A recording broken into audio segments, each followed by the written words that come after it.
Also, I hit the wrong button there. Happy hashtag #FGC Open Live Monday, everyone. A Swimble fighting pilot extraordinaire at your service. Thank you, Allison. My bad. I didn't unmute that. I unmuted the game. I unmuted not myself. My bad. Hi, everyone. Welcome on in. It's Monday. It's hashtag V_FGC Open Lobby Monday, where the V stands for virtual and the F stands for fishing. Fishing game community. I think that's basically everything. I don't know what else there was. Good Lord have mercy. So screw. Here's the lobby code in case you have the game and you would like to join us. Where is the manually unpinned at end of stream? Perfect. Shall we? Good heavens. What do I have over here, actually? Catch ocean fish. Catch coelacanth. Wait, what? Oh, I presumably caught like a bunch of them. Stone fur. Whatever that is. Nice. Cool. Wait, what does the stone fur look like? I'm not changing what I look like. I absolutely love how I look in this game, but... Ooh, don't do that for that part of the body, though, but... Ooh, I do like that. It's a nice gray color. I'm already perfect in this game, though, so why would I ever change? What do I have any goals, actually, for this game? I don't think I do. I think my goal is to have fun and relax and enjoy fishing at this point, because I think I've done everything. I guess, technically, my goal, air quotes, big air quotes goal at this point is to now collect, because I've caught one of every fish, right? Like, Noah, I have one of every fish. I guess the next thing is to technically collect the one of every, like, what is it, common? I don't remember what the types are. But yeah, effectively, that is the correct answer. It's just a vibe at this point. Been around the block. Normal quality, and then shining, and then glistening, opulent, radiant, alpha, and then if I just get rich. Actually, the fun part is, it's more likely that I'll get the rich bastard one before I get any of the other ones. Like, statistically, I feel like that it's more likely that I get, all this money than it is for me to collect maybe one of these, right? Like, maybe I can get all the normals or something like that, but realistically, yeah, it's just a vibe. We got all our upgrades. I usually don't fish too far away from anything, so I don't need a portable bait station. I guess just buying other random things. And by the way, I still want to point out, I still have my rod catch chance at 0. Because I'm not in it. Ooh, they added a new thing. Gilded worm bait type. Win! I don't mind if I do. I presume that allows you to get, when did they add that? I literally looked before stream because I was like, I feel like they haven't updated this game in months, and the last news thing was their makeshift plushie in January. I guess they did a small stealth update at some point. Is there anything else? Yeah, I guess just buying upgrades and goofy stuff like that. Except for the rod catch chance, because we don't care about catching fish, right? We care about catching fish, but we care about, like, vibing while catching, not like speed catching, you know what I mean? Do this. Because that way I don't have to click as hard, right? And then, yeah, do that. And then, yeah. More tackle in the box. Oop.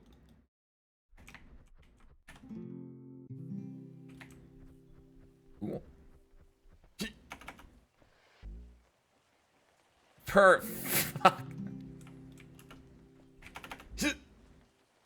There we go. Oh, it's rain. Oh, it's raining. That's a good thing, actually. No, where? Over here?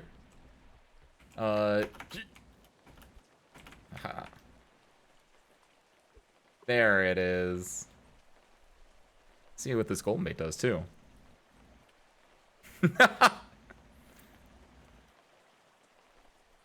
Perfectly executed, except for the fact that when I landed in the water, I was like actually belly first.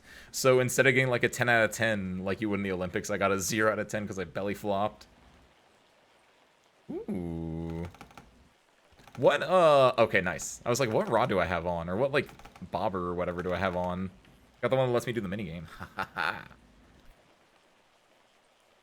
This is how I'm gonna get my 999,999,999,000 fishing rod. Oh, shoot, I missed it. Nice. Keep going, why not? I still don't know what this technically... I guess it just theoretically gets you bigger and better bait, or bigger and better fish, just like all the other better baits do. I don't know.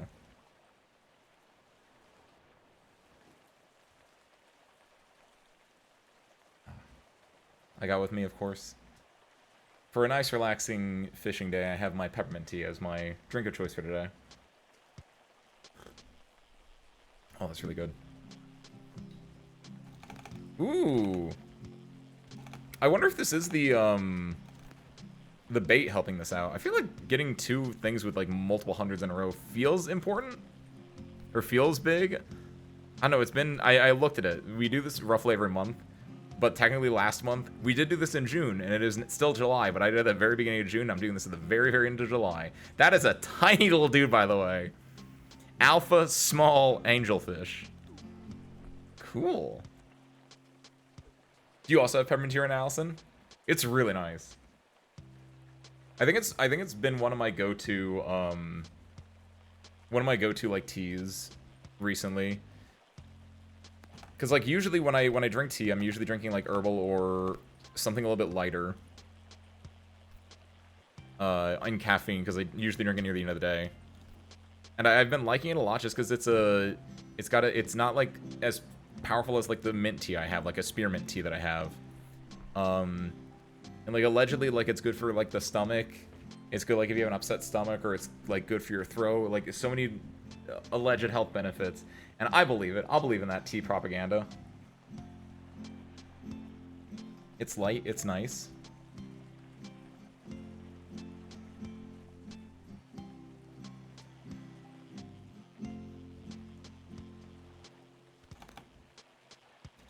I really do like peppermint tea. It's super good. Do you do anything with yours?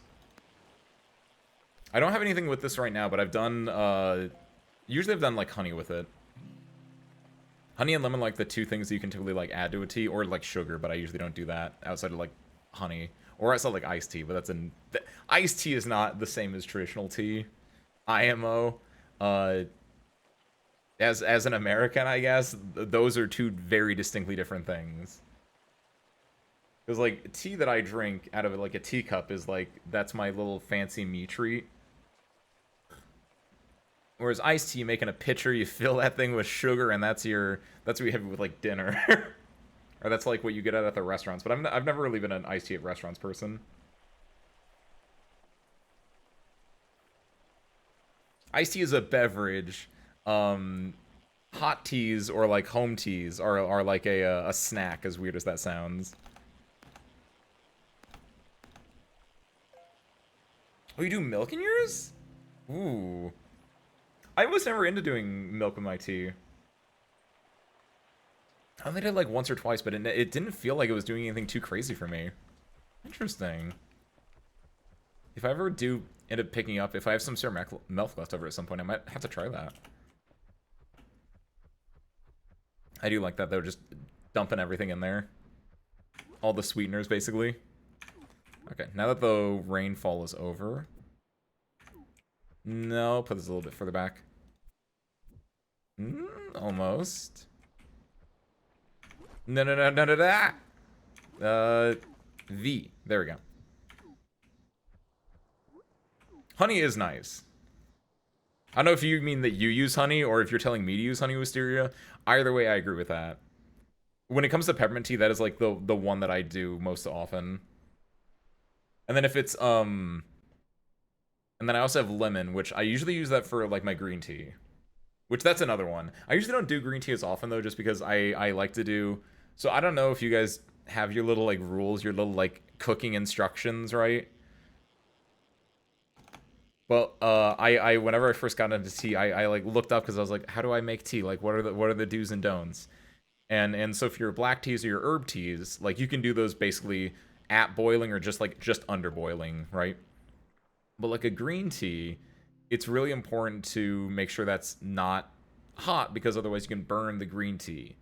So saith the internet, and I've believed everything the internet's told me since I was 12. And so, like, I have a little electric tea kettle that I can go plug in and it boils in like what, like 5 minutes or something, probably less than that, probably like 3 minutes or something,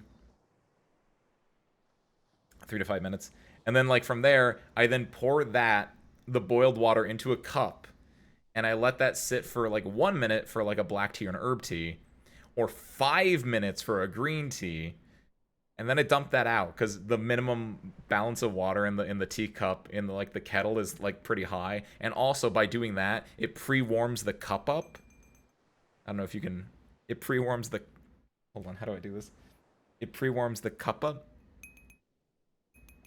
Yeah, I think that picked up.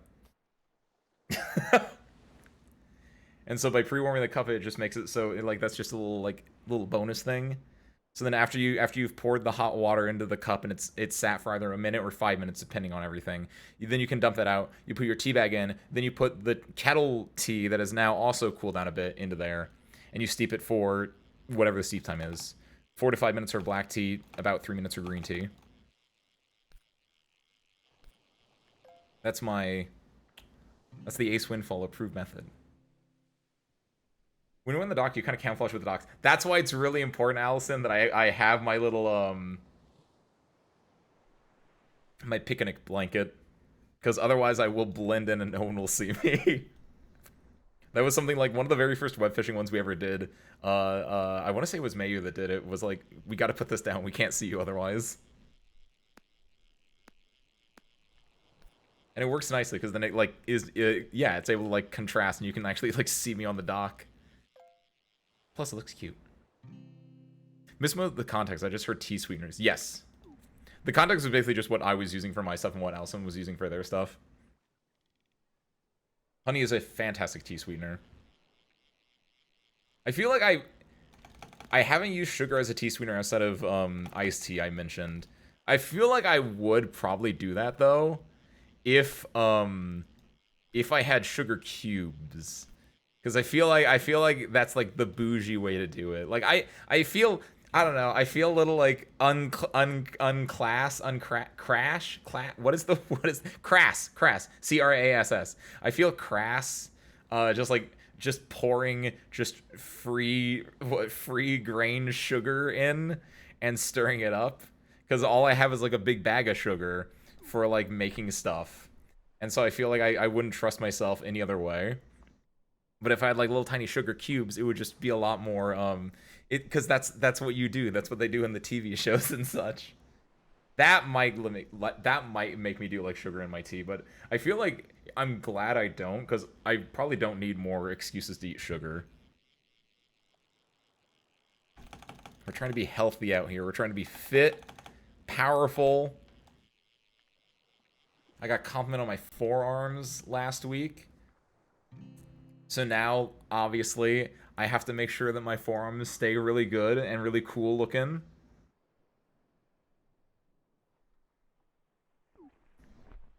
It's my chance to go to the gym today, though, unfortunately.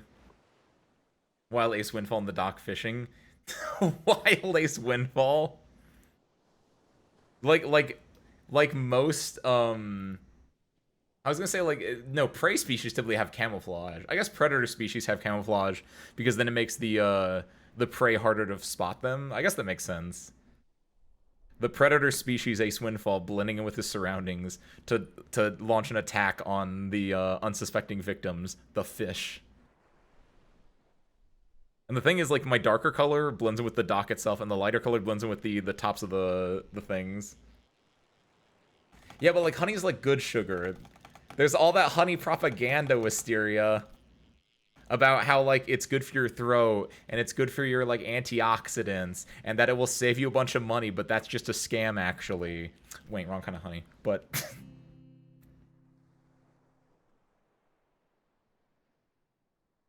plus honey is also, I guess even if I had cube sugar, it'd be like the honey where like I don't put honey in my tea all the time.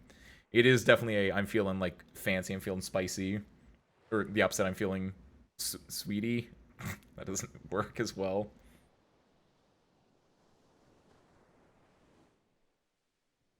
Oh, I missed my chance to go to the gym today. I had a headache earlier today, so I ended up doing my self-care was I went to the grocery store. I picked a bunch of sushi, brought it home, and ate some sushi and Tylenol. The dinner of champions. I gotta go to the gym tomorrow, then hopefully.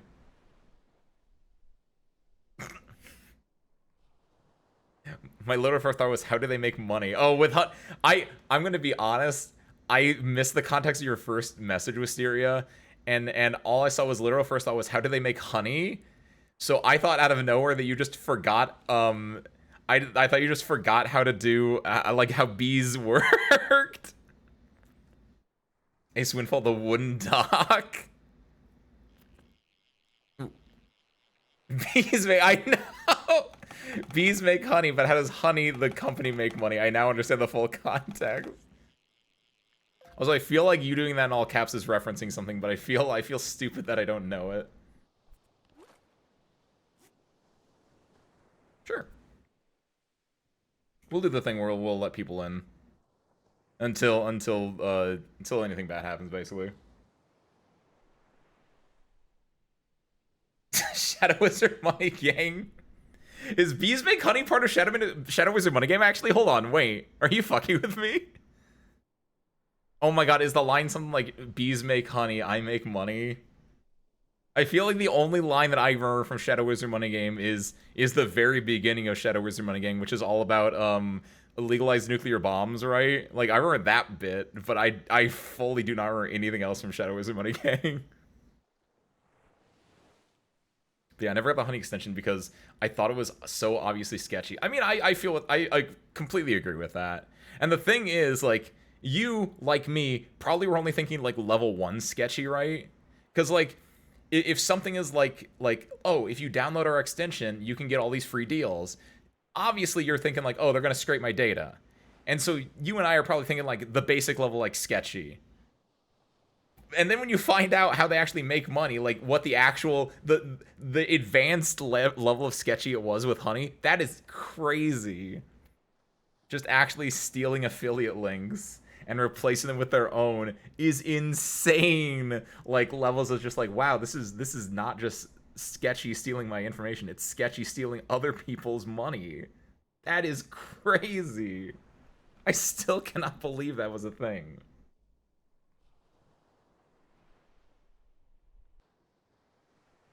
Still in my honey bottle. I had to decrystallize it at like 3 a.m. You had to decrystallize it? Oh, there's a little dude. Oh, look at him. He's so adorable.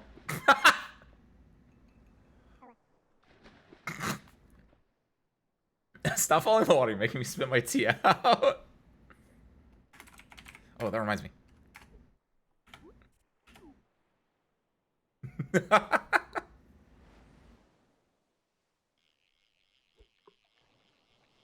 Little dude.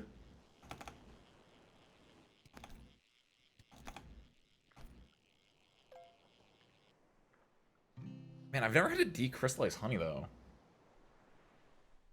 Does that mean it went bad? Because nobody was using it to crystallize. I thought honey, like, was supposed to be, like, good forever. Well, I guess question. When you decrystallize it, like, I don't know anything about honey. I thought honey was always just supposed to stay in honey form. Maybe not. Maybe when you're not at standard temperature and pressure or whatever. Maybe when you're not at like good conditions, maybe it messes up.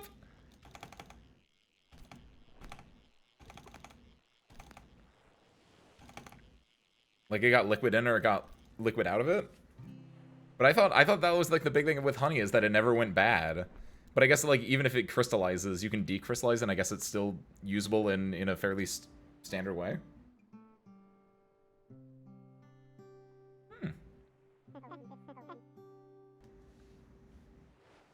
Honey is honey.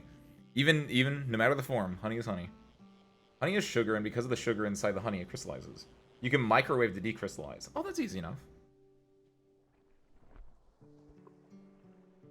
So it's just a structural change. It's like water into ice or ice into water.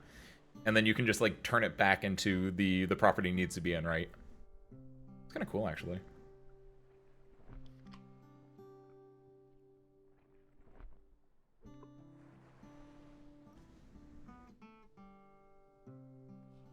honestly, debating making me... The honey talk's debating making me go get honey now, but I have to, like, go all the way to the other room.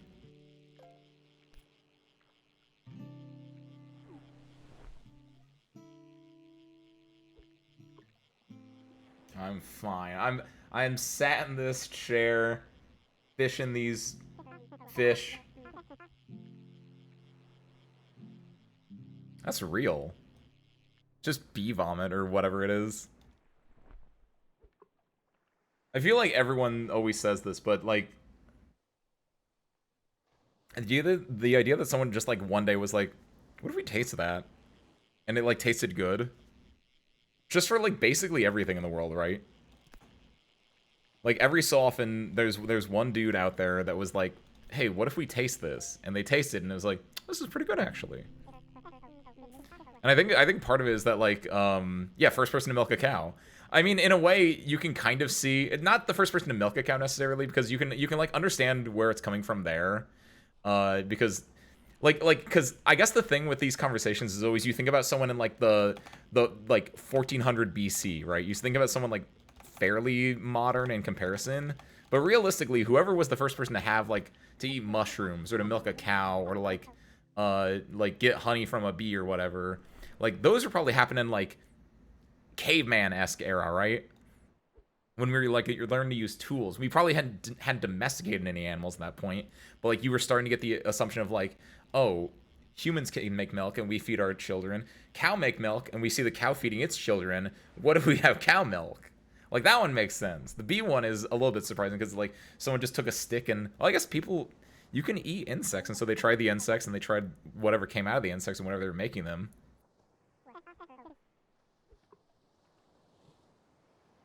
We ate rocks? Yeah, with salt? I feel like that's another interesting one where I wonder if it was like you have your food from like your hunt, right?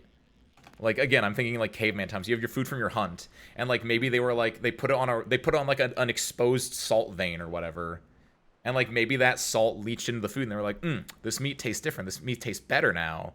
And then like from there they had the idea of like, oh, what if it's the rocks? And so they started just eating rocks.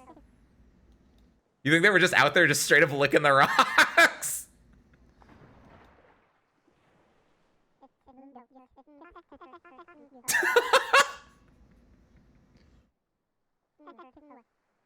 That's true. You never know when a new rock new rock flavor just dropped. Don't trust myself, so just boil water in a kettle and then dumping it into a pot, then letting it vibe in hot water until it turns back into honey. It vibes in hot water. I like that. Because, yeah, like, part of it, like, if you were to do it in a microwave, right, with plastics and just seeing, like, all the other weird stuff that happens, I could see the worry with that. Also, was the little guy okay when they hurt themselves? When, this dude over here, my little void dude, when he fell in the water? Void dude, were you okay when you fell in the water? I assume that's who you're talking about, Allison, and not about the little dude that was eating, like, bees. That in our hypothetical situation. I don't know what they said. Wet. It was a Via? Happy Monday, welcome on in. Via, you eating any good rocks lately? Oh. We're on the lookout for new foods, like our caveman ancestors. Honey, rocks, milks.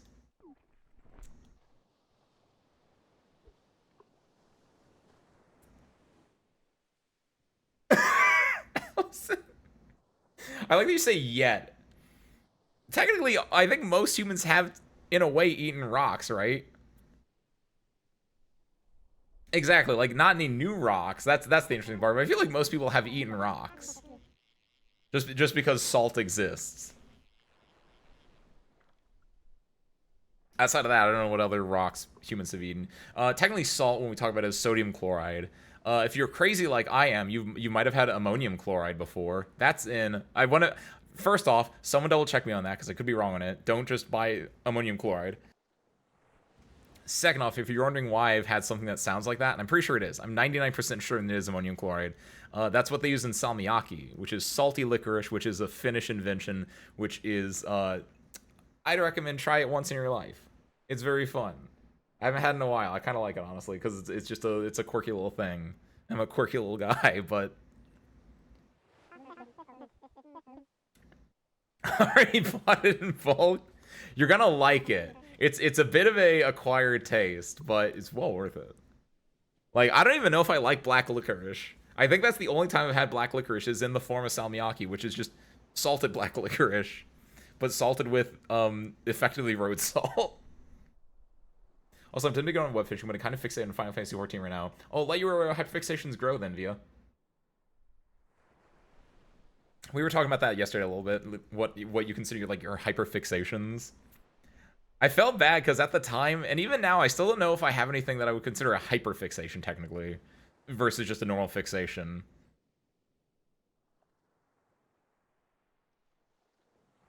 Yeah, get your MSQ stuff going on.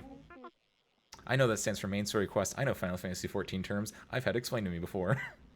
Or whatever you do if it's not MSQ. I don't know. That's the only thing I know about Final Fantasy, so if it's not that, I'm SOL.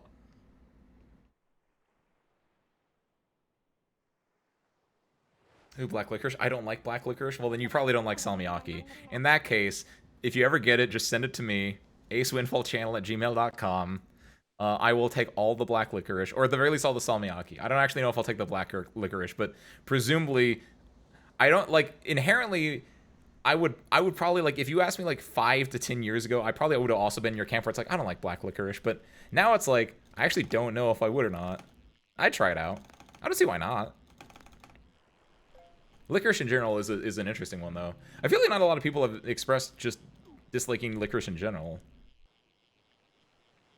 I grew up with too many Twizzlers, honestly.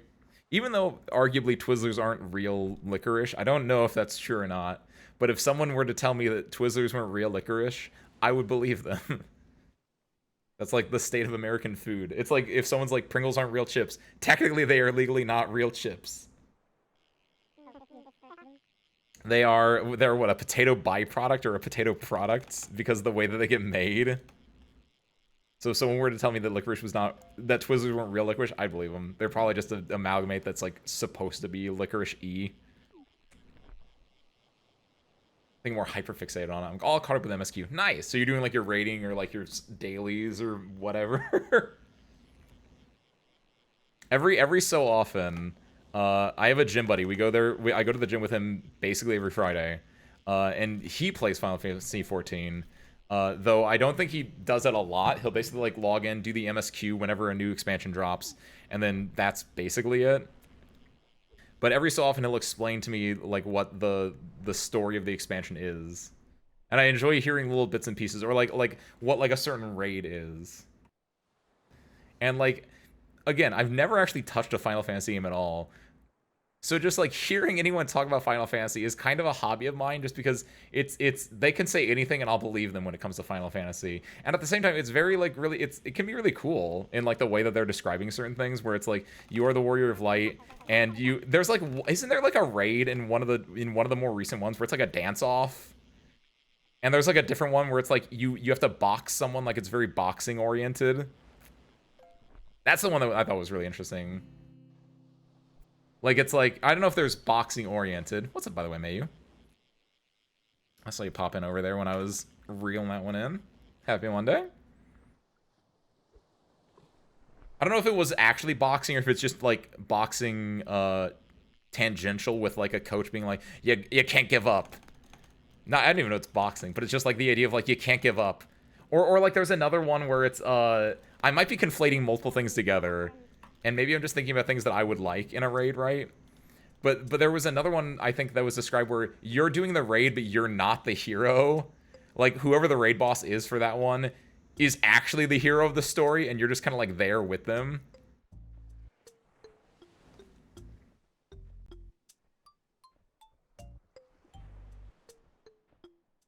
That's me for One Piece. I must show my true form. Adios for now, Void. They'll be back. More powerful than ever before. Haha, may you? Can't believe John Fantasy duel with Kratos over custody of art of Atreus. I see. You can't tell me names because I don't know. Obviously, John Final Fantasy is not a real person, or John Fantasy, but I don't know who Atreus is. So I'm in a raid with besides my BF, and he doesn't play often. Aw. Can't you like? Is there like a raid finder, or is like I don't know how like hard the raids are to actually like get with people. I don't know if it's like World of Warcraft here where you have to like hang out with people, right? Like you have to have like you have to have 40 people and they have to be all on the voice call and like all doing the like you have your what are they called? Your weak auras on and stuff like that. Because that's speaking about game design more so than like the like MMOs in general, but like game design for MMOs I think is really interesting. Where I've been told that Final Fantasy 14 really cracks down on third-party applications interacting with it because they don't want the bloat that comes along with allowing them for raids. Because World of Warcraft, one of the like original MMOs, had that as a period of time where they were like, okay, everyone has a weak aura, and so everyone's using their weak auras, their third-party applications, to like do these raid bosses. And because that, they didn't start designing raid bosses a little bit with those weak auras in mind. And so it's one of those cyclical things where it's like, okay, like even if they plan it without it in mind, and they're like, this is gonna be a challenge, everyone is just gonna be using weak auras, and it kind of like negates the impact of like a mechanic. I've heard that from I'll be real. I heard that from like video essays where it's talking about like the idea of if they have a really good design, like if Blizzard is like, oh, this is a really good raid design, then sometimes it's just like, oh, there's just a weak aura that just does that for you, and it takes a lot of the effort out, which, as if you're like a sweat, no offense for the term, but like a sweat that's like, I just need to do this and get out. Like, that's good. But like if you're not, and you just want to like do it in a casual way, it can be like, it can be rough, right? Where it's just like it takes the enjoyment out of it, especially when it's I think this might be a Dan Olsen. This might be a Folding Ideas video I watched, because I know he does some World of Warcraft content. I think it might be one on his channel, but I think it's someone else actually doing the majority of the narrating in it, or it's like a collab with someone else. But yes, I think that's what it's from, because it's I think the title of it is something along the lines of "It's not okay to be bad at World of Warcraft." Because that was the idea, is like if you're in like a 40-man raid, for instance, and you're not using a weak aura, but everyone else is, then you're going to inherently bog down your raid group, and they won't like that. So then, like, you're not playing the game their way, so you're hurting the overall experience, allegedly. That's weird. I understand why that works, right? Like, why that ends up happening. So I understand why Final Fantasy would be like so against third-party applications, but it's just like that's a very weird emergent system that kind of happens, right? Sorry, a little tangent there. Atreus is Kratos' son. Oh, from the new ones? I'm gonna be honest. I say the new ones like I've played the old the old God of Wars, but I didn't actually know what his name was. Thank you. Very funny because I thought that was a Final Fantasy one. Just see Voidu getting a big fish. Yeah, there's a bunch of big fish. I think the one, this was like a few minutes ago, Allison, but I feel like that was that was either the manta ray, because I saw them pull up a manta ray, or it was the megalodon or whatever it was.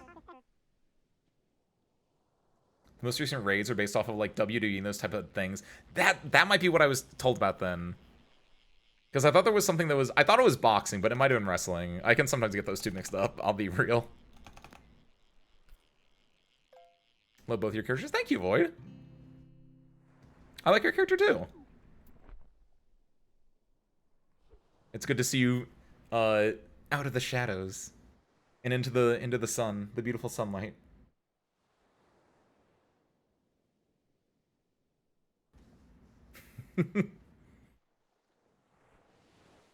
Well, it's kind of mess, let's be honest. And by kind I mean a lot.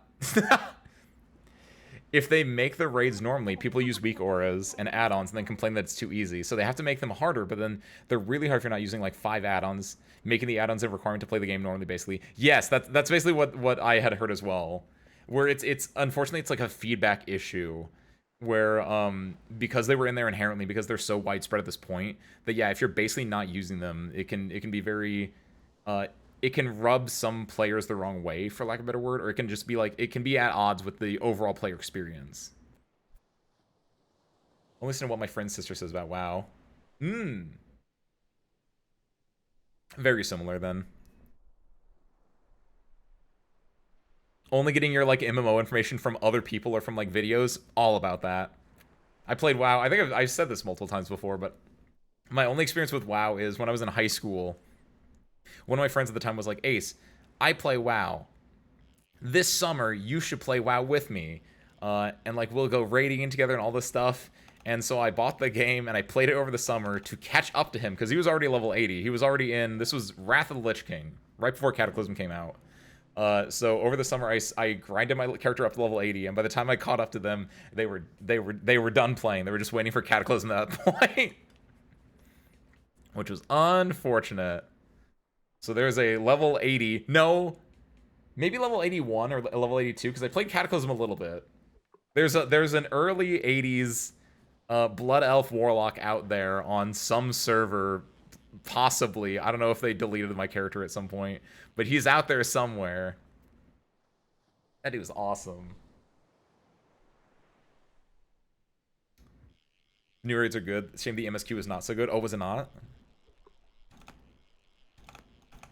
What makes the MSQ not good in your eyes? Is it the like the story itself, or is it more like the actual like gameplay that you're doing? Oh, welcome back, Tiny Void. Didn't even show my normal Void form. Wait. Oh, is the normal Void form just, yeah, with the different eyes? The little yellow. You look like a, not a duck. A little bit like a duck because it's yellow, but it also reminds me of, Umbrella a little bit. I do like the yellow. It makes it like stand out a little more. Also, you got a little tiny crown. But it makes me think of, Umbrella from Skullgirls a little bit, just because it's all yellow. It looks like a, oh god, what is it called? Like a rain jacket, I guess? The Quacker. It's been trying to convince me to resub to WoW. You won't be level 80 anymore because of the level squish. Probably like level 50 or something. Wait, is that real? I actually didn't know about that, but I guess that makes sense. I guess because the idea is, at the time of Cataclysm, right? I think Cataclysm upped it to 85, not to 90. And it was probably just the idea of like, okay, we're not going to have characters level up through like 85, 100 levels anymore. Because like at the time, it was when Vanilla had come out, right? It was the level cap was 60. And Vanilla was all your content. But like even circa like what, 10 years ago even. No, 10 years ago was when I played. No. Yes. No, I played before 10 years ago. Time is weird. Yeah, we'll say like 10 years ago, right?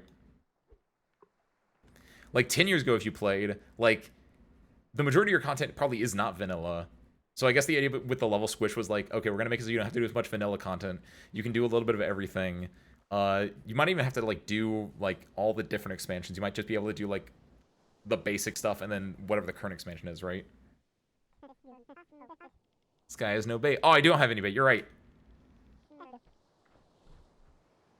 Thank you, Void. B.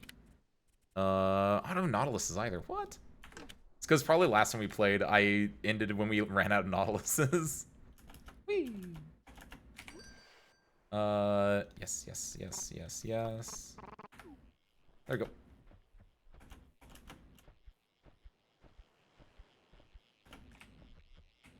Was I sitting down, by the way? I feel like I was.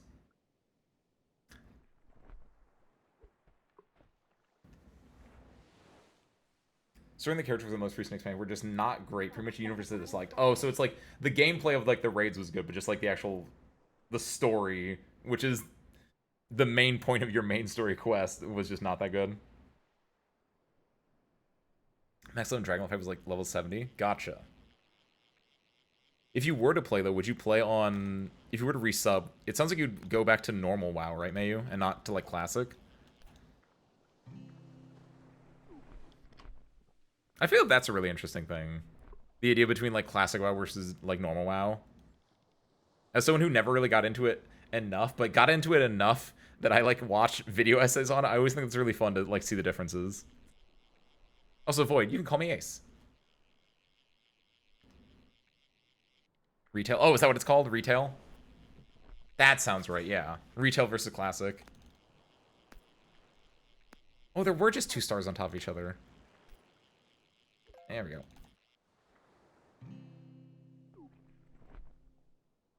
I don't know what the difference between them now at this point is. And also, I kind of wish I knew, just because I like seeing the way that certain things, like, play out, right? But where is Classic WoW now? Did Classic WoW do Burning Crusade and Lich King? I feel like I heard them do that. But are they diverging at some point? Did they already diverge?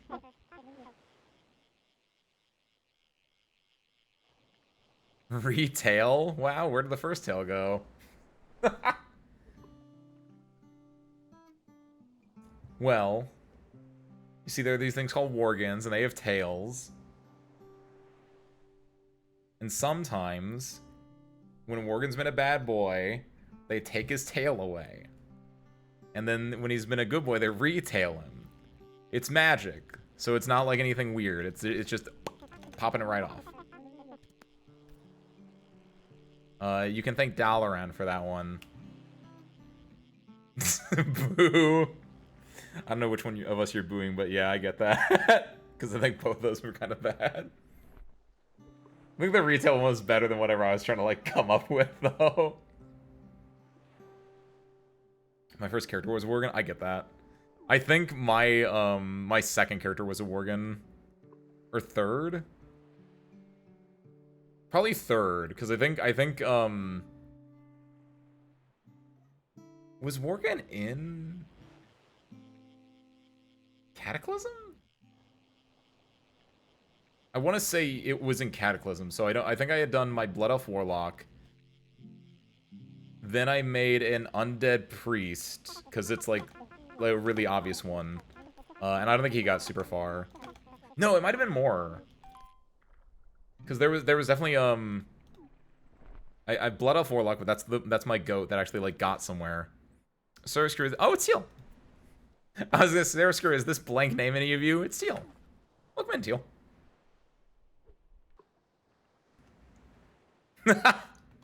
Happy Monday, Teal. Welcome on in. But no, I remember Blood Elf Warlock. I remember Undead Priest, because Undead Priest is, like, one of the most obvious things that people always do. I made a Death Knight. I don't know what like race the Death Knight was. And then I made a Worgen. Because I thought the Worgen, like, class was really, the Worgen race was really cool. That they could, like, do the swapping between human and Worgen. I don't know what I did with them. And I definitely didn't play them that much because I then was like, I don't have anyone on the Alliance side. Not that I had a lot of people on the Horde side either, but, like, I had more familiarity with the Horde stuff. So going to Alliance side, I was like, what's going on over here? Why are there these purple elves talking to me? Because as soon as you're done with the Worgen questline, you get dropped in the Night Elf land, and you're like, I don't know what's going on here. It's scary over here. I have the advantage to not need to talk. I can just sit here until I can come with something funny. Smart. I can technically do the same thing. I just don't like to. Oh no, Teal, you drunk? No, you're fine. Okay. Everyone slips in the dock once or twice. We're going to release with Cataclysm and we're going to go. Okay, yeah. So I think I had made a Worgen, and I think between like Cataclysms and I kind of like fell off, and then also the Alliance part just being like, I don't know what this is. Yeah, I don't think I played them that much. I completed their intro quest that put them in the Night Elf place, and then I was like, I'm done. Because I think the main reason I wanted to play a Worgen was just because I wanted to see them swap between human and Worgen form, and you can only do that after you complete the main quest. So I completed the main quest, I did that, and I was like, okay, I'm done.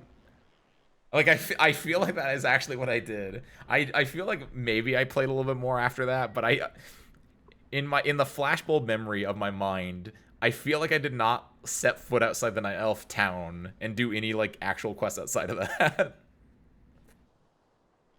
Aw, Teal, I'm sorry you're clumsy. It's okay. If it makes you feel better, actually, I also fell in the water, but I did it in a much cooler way. I fell off the mushroom. The one that bounces you over here. I might have misangled myself. And or not actually gained speed when I was jumping on the mushroom. I'm gonna make 10 different characters and doing everything over again is so annoying in WoW. I feel like it depends on what you're doing.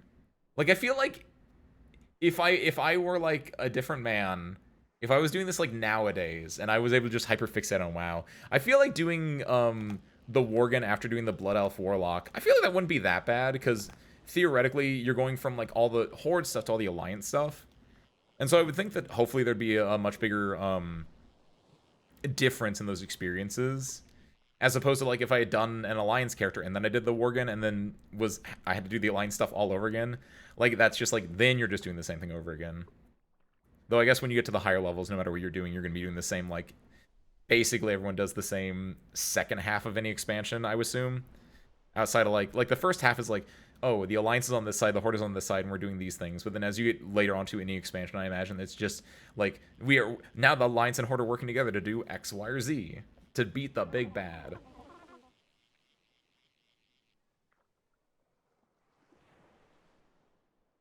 That's always cool to do since you're not doing the exact same stuff. Yeah. Honestly, I don't like talking about World of Warcraft right now. I'm kind of getting nostalgic for a game that I barely ever played. Barely ever played. That I played for one summer fairly intensively. If it weren't a oh, nice level up. If it weren't a subscription-based model, you might have seen me like boot at World of Warcraft. I think that as well as the fact that like I just know that even if I do, I like the idea of playing it, but I feel like I would despise actually playing it. I do not think I'm like built to actually play the game at all. I do Alliance twice or something is a bit of a drag, yeah. That's like where it would definitely get to you. Because like again, doing like the Worgen like the intro race quest, it's like, oh, that's interesting, that's new. Like you're at the Fall of Gilneas. That's right. I remember the name of the town. Mostly because I watched some Hearthstone content, and that is a tangential, right? But like, yeah, as soon as you go out of there, and then it's like, oh, you're in the Night Elf village. If I had rolled like a Night Elf before or something, I'd be like, oh, I guess now I'm just doing the same thing I've done before. Which, doing a Blood Elf, that one I actually, even though I wasn't there, I didn't play anything before that, Blood Elf was the very first thing I did. Like, you can even tell for that one where, like, you're doing the Blood Elf main story quest, and then once you get to level, I want to say 20, that's when you go out of the Blood Elf starting zone, and it's, because it's, like, segregated from the rest of the map, because it's a special area, you then literally take a portal to the, I think you take a portal to the Undeadburg. That's not what it's called. That's the Dark Souls one. You take a portal to the Necropolis. You take the portal to Sylvanas' house, and then she gets you a portal to the Barrens. And then when you're in the Barrens, you're just doing everything that everyone else is doing. To me, it was still new though, so it didn't matter. How do you get that fishing rod? If you're talking about my fishing rod, it's the fishing rod you get for getting every single type of fish. This is just the... Where is it? The Traveler's Fishing Rod. Which is, I think, because I have one of every fish. Not like in normal or like any specific rarity, but if you just fill out your entire thing, you can buy the fishing rod from the shop.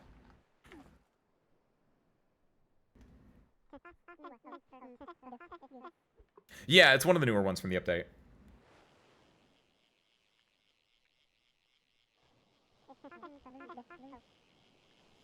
I really like this one, actually. Because it has just enough, like, spice in it. Just enough, like, of a difference from the normal fishing rod without being too, opulent or extravagant. Because, like, there was also the, because I have the normal fishing rod that everyone starts with, right? And it's like, I like this. It's all reliable. Like, it's standard. Blends in with my fur. And then you get the spectral fishing rod from doing all the little quests. But this one feels a little bit too... I don't know. It feels a little bit too special. It feels a little bit too, like... It's too fancy. I'm not a fancy guy like that. I'm a down-to-earth guy. I'm down here sipping my my bounce brew. I like my bounce brew. I like my hand labeler. I like my super boxing glove. And so like this one is a good like balance of being something physical and of this earth with having just a little bit of spice in it. And also not blending with my fur.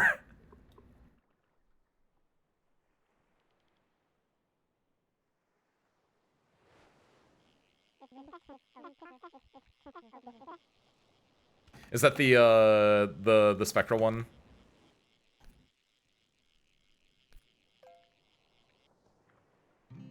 No, what is that one actually?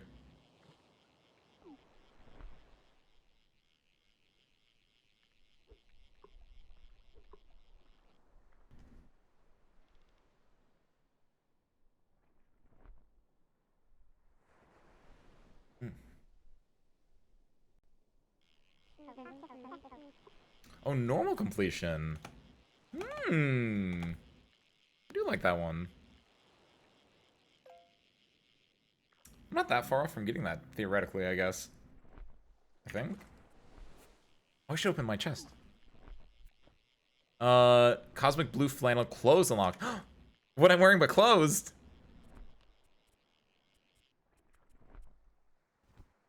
That's right, cover it up. No one gets to see the goods anymore. Who am I kidding? I love this shirt. When did I get a ring box? That's from me. Also, why doesn't this stack? Red Cabernet Sauvignon wine. Red Cabernet Sauvignon wine. Is there a stack limit of 4 for this? Really? The speed circles don't stack either. What? How do you... That feels weird. I guess I got them, at different times, and so they might be, like, different ones. Maybe, actually. Maybe they're, like, different, like, from old updates, whenever I, like, buy something, just put it in my inventory and I don't touch anything, right? Yeah. Hey, what's up, Dolly? Happy Monday, welcome in. Dolly, you eat any good rocks lately? That's a bit of a callback. We were talking about that recently. That was a little bit ago, but I feel like that's such a good like icebreaker question for people today. Because we were talking about honey, right? And the age-old like, who was the first guy to do this kind of a thing.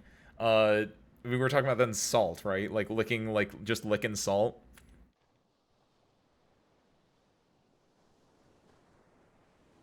So we're looking for new flavors out there. Iceberg more like teeth burger. Hey, it was better. It was better than the retail one. Iceberg more like jawbreaker. It should have been jawbreaker though, because the jawbreaker is like an actual thing as well, and it makes me think of Ed, Ed and Eddie. I guess it. Yeah, jawbreaker still works. Dun, dun, dun.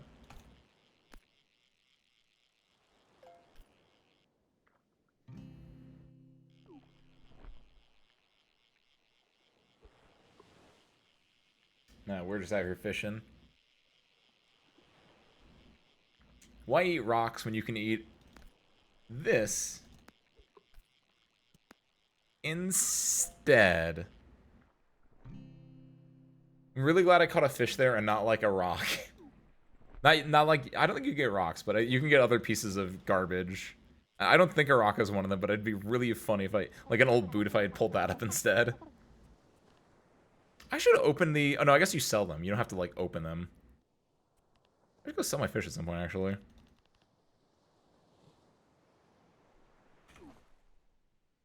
Yo, what's up, Harmonica? Happy Monday, welcome on in. Ace, you ever heard of the Minecraft mod Distant Horizons? No. Sell me on it. What you got? First off, I guess you probably know that I can't play Minecraft. Maybe, allegedly. I didn't log in, so I think my Minecraft account is deleted, but sell me on it. I've gone down many a Minecraft specific video essay or like video hole before. I think I mentioned, I don't know when I mentioned this. So this has been like the last 2 weeks talking about you ever go down that little YouTube rabbit hole just watching like people doing Minecraft challenge videos which all basically are like, this is the hardest thing ever, and then like 5 to 10 minutes in they're just like, and then I get a wandering villager, and then from there on they all play basically the same way. Like, I definitely went down that rabbit hole a little bit ago. Don't go outside enough to find rocks. I do have an old rock from my elementary school's playground in my kitchen, though. Ooh, you probably shouldn't eat that, Dolly. Partially for expiration date purposes, and partially because it's probably, like, what's not sympathetic. It has emotional value to you. But if you lick it, let me know what it tastes like. The escape room is impossible. Looks inside. Interpol glitches. Bow clips is a good one. There was another one I watched, which was a bunch of it was like a bunch of horror mods, and it was like how Minecraft horror mods just don't work, which I kind of agree. At least, obviously, that was the point of the video, to show the Minecraft horror mods don't work, and at its core, it's because a lot of horror mods are looking for like cheap jump scare horror, because they're all made by like children, or they're all aiming at children who are into like the you know, crazy thing yells at you screaming. Like, yeah, that's not scary. I fully agree with that. But I like that one because a lot of them were just like, the dude would just put a boat down, and the mob would just run to the boat and get stuck in there, and the mob would just be like shaking violently in the boat as the dude looked at it, and I was like, this is very goofy. Because I never would have thought about doing that. Again, last time I played Minecraft was like close to a decade ago, but still. You know how most games have like culling at a distance, so the things get lower quality rather than disappear. Hold on, I need to. I'm one-handing this real quick. I have tea in my other hand. One-handing actually isn't that bad if you get a good grip on it, because I actually like to double tap with my middle and index finger on my right hand anyway. Yo, Wolffish, Morgan. You know how most games have like culling at a distance, so things get lower quality rather than disappear, like in Minecraft? Yes. Distant Horizons mods in somehow low quality textures and removes the distance limit. Huh. Stream chat. That seems interesting. Does it, but this is important, does it have a limit that it stops loading things in? Because otherwise, I feel like that just breaks the game. Because, like, I like this. As long as it still has some level of, culling. But at the same time, like, because Minecraft is a flat... Because that's two things, right? Minecraft is a flat world. And then also, like, I want it to be cold because, like, it's a really big... It's technically an infinite world, right? But then also, part of me wants this to be a thing because, like, imagine making your giant, like, spire, right? Say you make the Burj Dubai or whatever. It's not called that anymore, but Burj Dubai or whatever. You make a really tall building in Minecraft, but then, like, you can see it from, like, forever away. That kind of is cool, though. What is it? This does practically nothing in my FPS. But, like, how far have you gone from spawn? How much have you explored, though, Harmonica? Gotta up that map. It was some Al. Happy Monday, welcome in, my man. Take a spin, now you're in. Da, da, da, da, da. We're going fishing on the internet. I never know what that third line is. And I literally looked up the video before the stream, and I still don't remember what it was. It has, like, the word, like, take a spin, now you're in. Da, da, da, da, da. Going surfing on the internet. I literally don't know because I think they use, like, a fake word in it.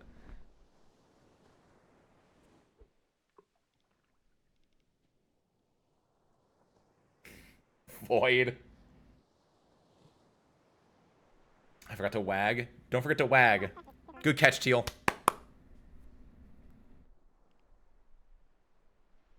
Ace, what if I tell you... Oh, yeah, I already read that one. Like 3,000 blocks. I feel like you could go further, though. At the very least, if you have that mod installed, Harmonica, you're kind of, what's the word? You're now not indebted, but, like, you need to make something really tall that you can, like, see from really far away. You need to make, like, a lighthouse, right? Like, if you got that mod installed, you gotta make that thing work. You gotta make it worth it, I think. I mean, in and of itself, it is kind of worth it just because you can see, like, mountains and stuff from really far away, but like, the advanced thing of, like, having, like, man-made structures in the distance looming over things, right? You gotta have, what is it? What's the word? I was talking about, like, monsters in Minecraft a second ago. Like, what is Siren Head? What would you call him? A super fauna? Yeah, we'll call him a super fauna. That works. Because that's technically what it is. A giant animal. But like whatever like a structure would be, super flora, super structures, sure, whatever, that works.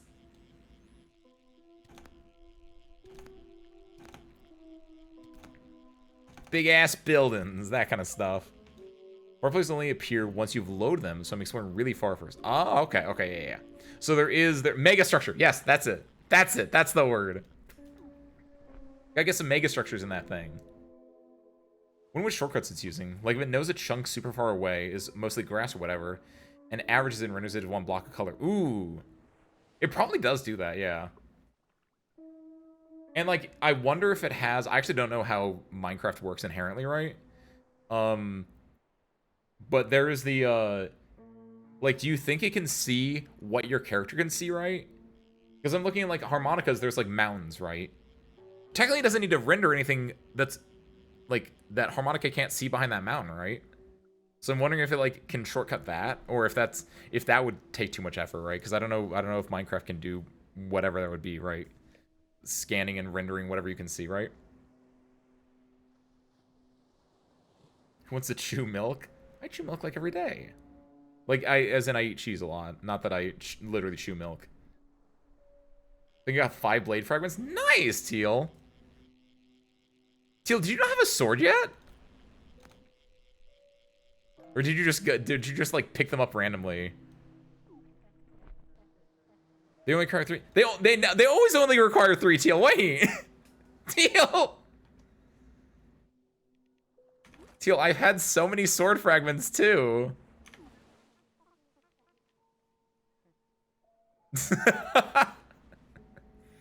It's always been 3, and I've always had like a bunch of extra ones. Because I don't know this for a fact, but I like to believe that my island is, like every island gets their own little like special RNG, right? And so for me, mine has always been like the Blade Fragment Island. Because we had a lot of historical battles fought at this island, of course. This is where the Knights Templar fought.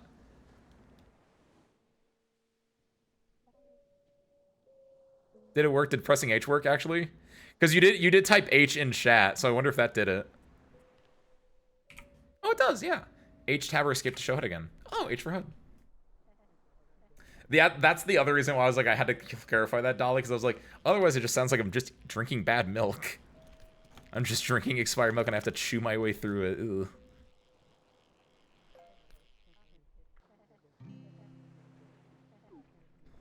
Thought I needed 5. I've been grinding everything to get 5. Oh, Teal! The good news is, if you've been grinding for 5 for everything, you probably have everything at this point, right? Congratulations!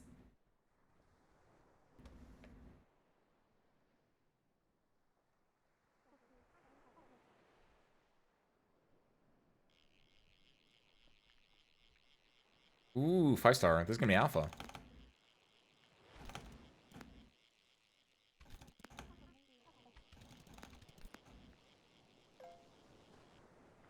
Ba-da-ba-boom. Alpha seahorse. Huge seahorse.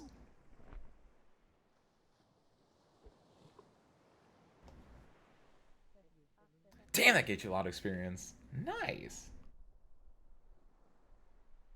What an expired milk when you just put powdered milk into carbonated water? That is the most disgusting thing you've ever said, Dolly. What does that mean? First off, why would you want to drink expired milk? But more importantly, just the idea of just being like, man, I wish I could drink some expired milk, but we don't have any on hand. I guess what I can do is I can take this carbonated water and this powdered milk, and I could just make some off-brand expired milk. That is the most amazing thing. Why would you want to drink powdered milk or carbonated water, let alone combine them? I kind of get that. I've never had powdered milk before, so I can't say, like, maybe powdered milk is fine, especially for what it needs to be doing. But I have drank carbonated water before. I have had seltzer water before. I don't get it. That was insane.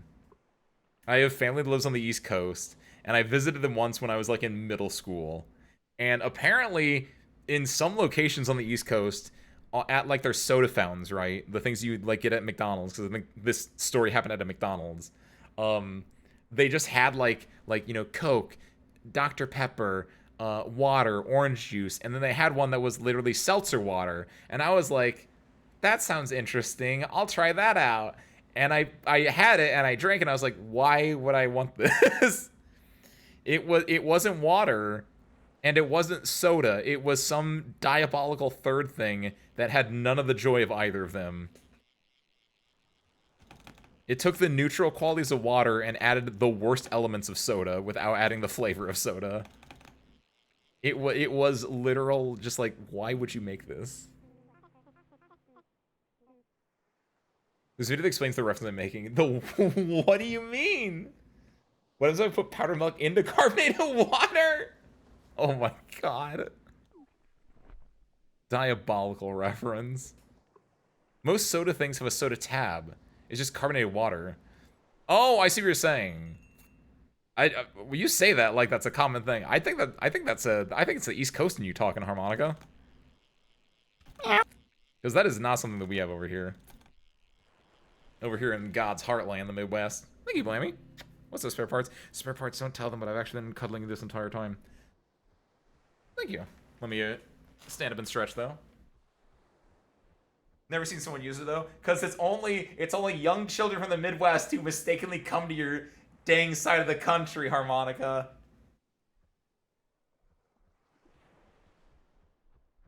All the natives know. You use it as a prank for everyone else.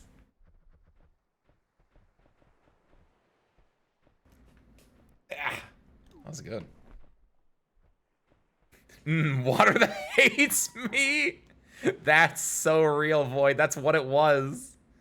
It was just pure, just angry water. Just like drop bears. Exactly. It's drop bears are an Australian invention. To scare tourists, just like seltzer water. The soda tab on your East Coast soda fountains is a tourist trap as well. Unlike the Midwest doesn't have tourist traps. All we have is delicious food that will make you unhealthy. You call that a tourist trap if you want to, but at least it warms your soul and also gives you diabetes and or heart issues. What's up, Grimmy? Welcome on in. Happy Monday. Drop bears are very real. Whatever you say. I got some soda water to sell you, Grimmy.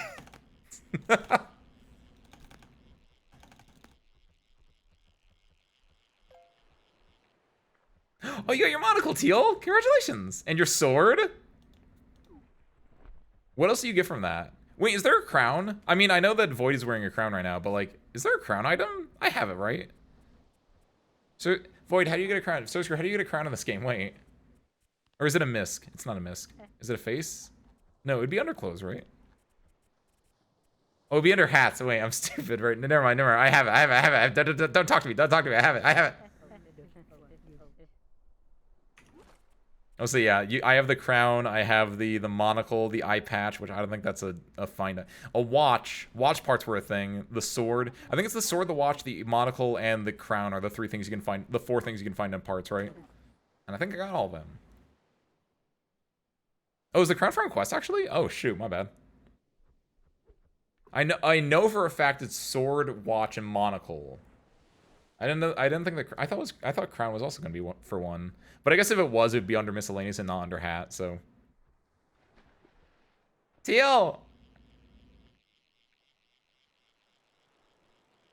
Soda warms the heart too. It's called heartburn though. A little bit. Do you guys get heartburn from soda though, actually? Wait. I guess I'm deep in the soda mines, so I guess I don't get it as much. Like, my stomach acid is used to the soda acid in a way, and I guess if you're not as used to soda, you might be more applicable to getting heartburn from it, but I don't think I ever have. Again, though, very used to it, I think. Carbonated water has carbonic acid in it. Yes. Mixing powdered milk and carbonic acid makes a very convincing emulation of spoiled milk. That is the awful. That is the worst thing. I've mentioned this before, but I've also created a convincing emulation of spoiled milk too, using root beer and ice cream. I feel like I feel like you've talked about this before because it was probably around the time that I was talking about like making ice cream sundaes, Dolly. Or not ice cream sundaes, ice cream floats. Or ice cream spiders if you're Australian. Because I was talking about how, first off, I don't know how they're so hard to make. I've tried it on 3 different occasions, and I think it only kind of worked once, and then I, like, ruined it. But very hard. I would recommend if you ever, like, man, I want to make an ice cream float. Look up how to do it, because you think it's easy, but it's actually a little hard. You put the ice cream in last. The ice cream is supposed to float on top of the soda. Because you put the ice cream in first, and then you pour the soda on. The soda will fizz with the ice cream and just make nothing but, basically nothing but head, right? As in like a beer, it makes nothing but foam. So don't do that one.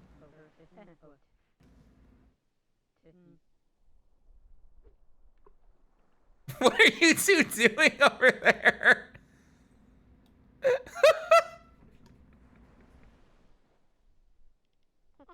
Void to void communication right now. Two small black creatures.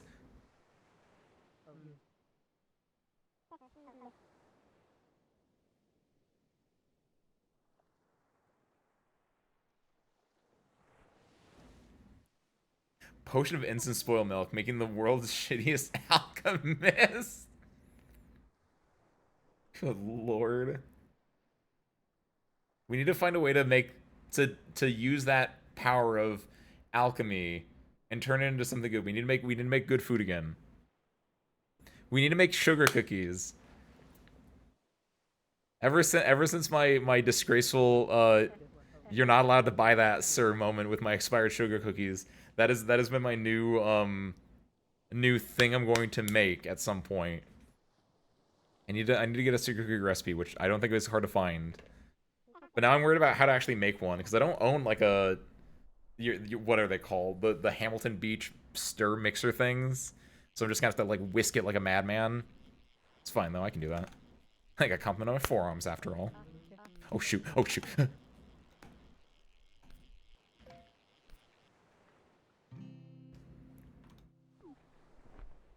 But imagine for cookies, you just dump everything in the bowl, you mix it up, you make your cookie dough, and then you just plop them on the sheet, cook for 15 minutes or whatever. 15 minutes? Yeah, that sounds right. 15-ish minutes sounds right. And then you take them out, you put sugar on it. Done.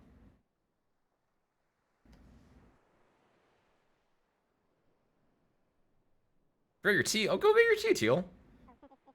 I was doing peppermint. I'm done now, actually. I'm out of peppermint tea, but... Now I'm out of peppermint tea. There's like a little tiny bit left, but the dregs are now in my stomach. So we got water now.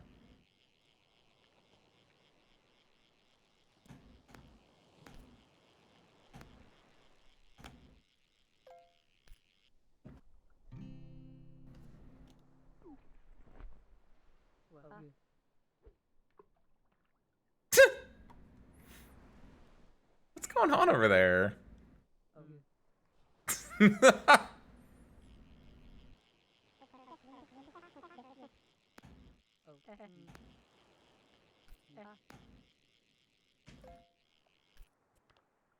Hold on. Is you can adjust the torso size?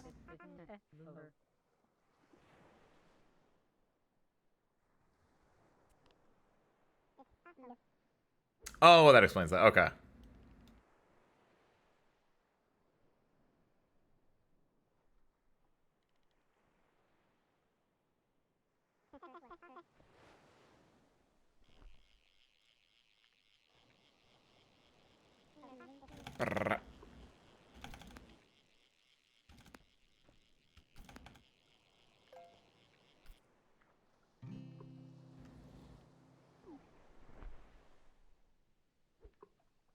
Oh no. Further out. I'm out of fish. I'm out of bait. Hold on. Back to my gilded worms. There we go. Perfect. So, you guys been keeping up with Apothecary Diaries like I have been?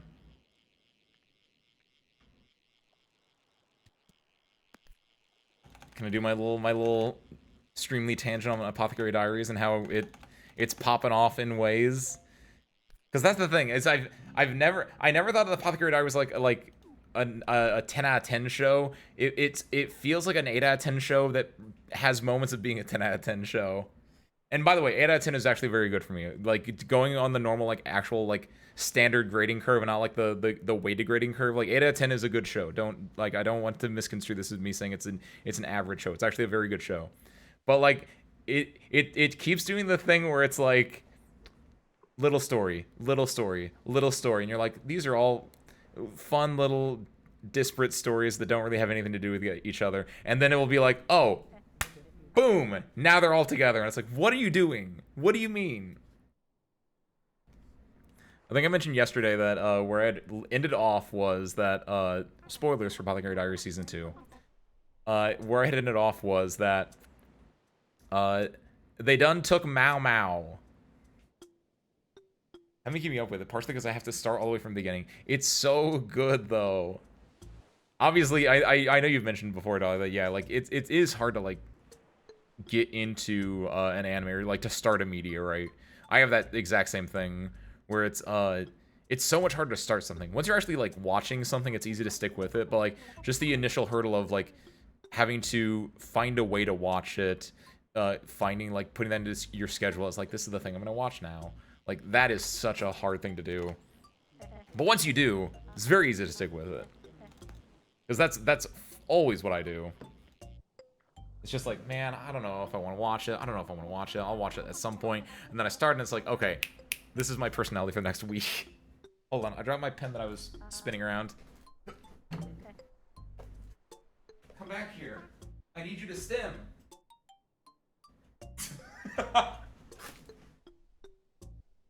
Alright, I'm back. I will spoil it, though, as a heads up.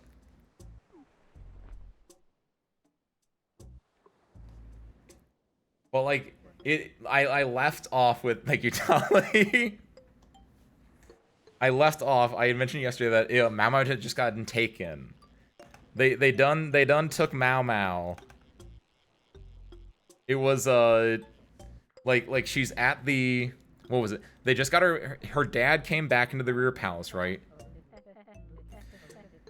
Her dad, who is her adoptive father, excuse me, that's fairly important to mention. Her adoptive father, who lives outside the rear palace, that used to be in the rear palace. He's a eunuch who helped deliver some children for the former emperor.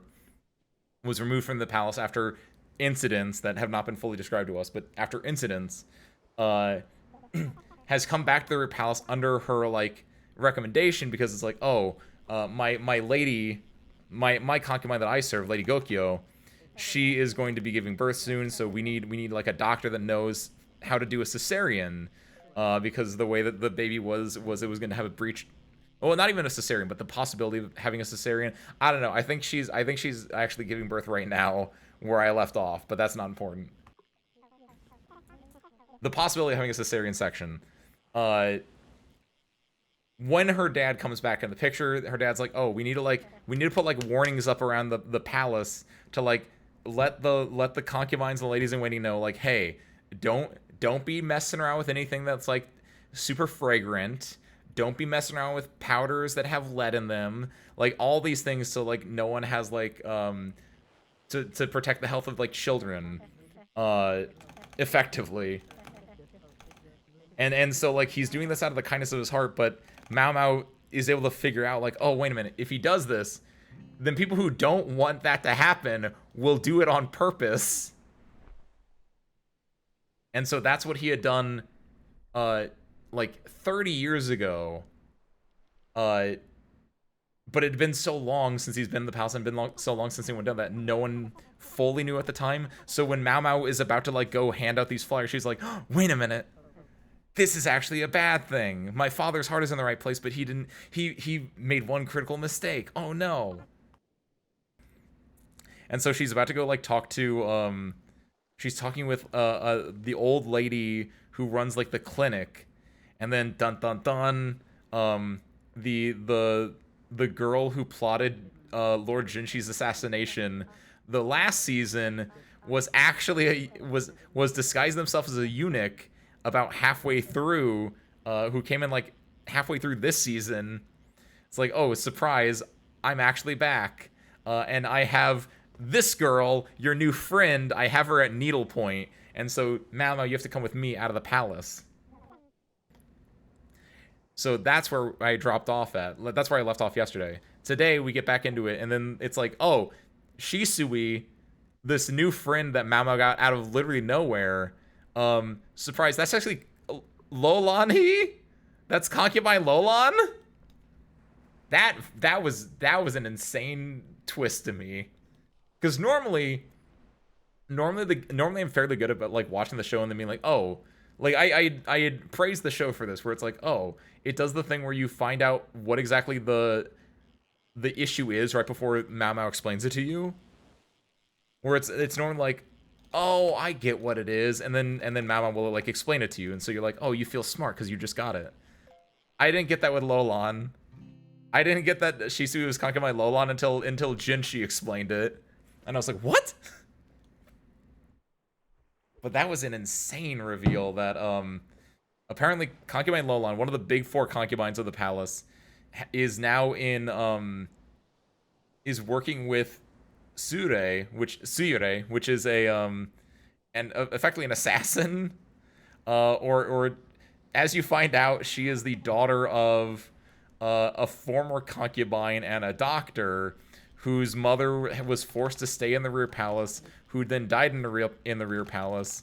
Like there's so much like revenge and like the family or like the drama surrounding that. It's a show that's ripe for a relationship plot that shows like who hates this, who likes this. Like the machinations and the inner workings of the relationships in the inner palace is really interesting.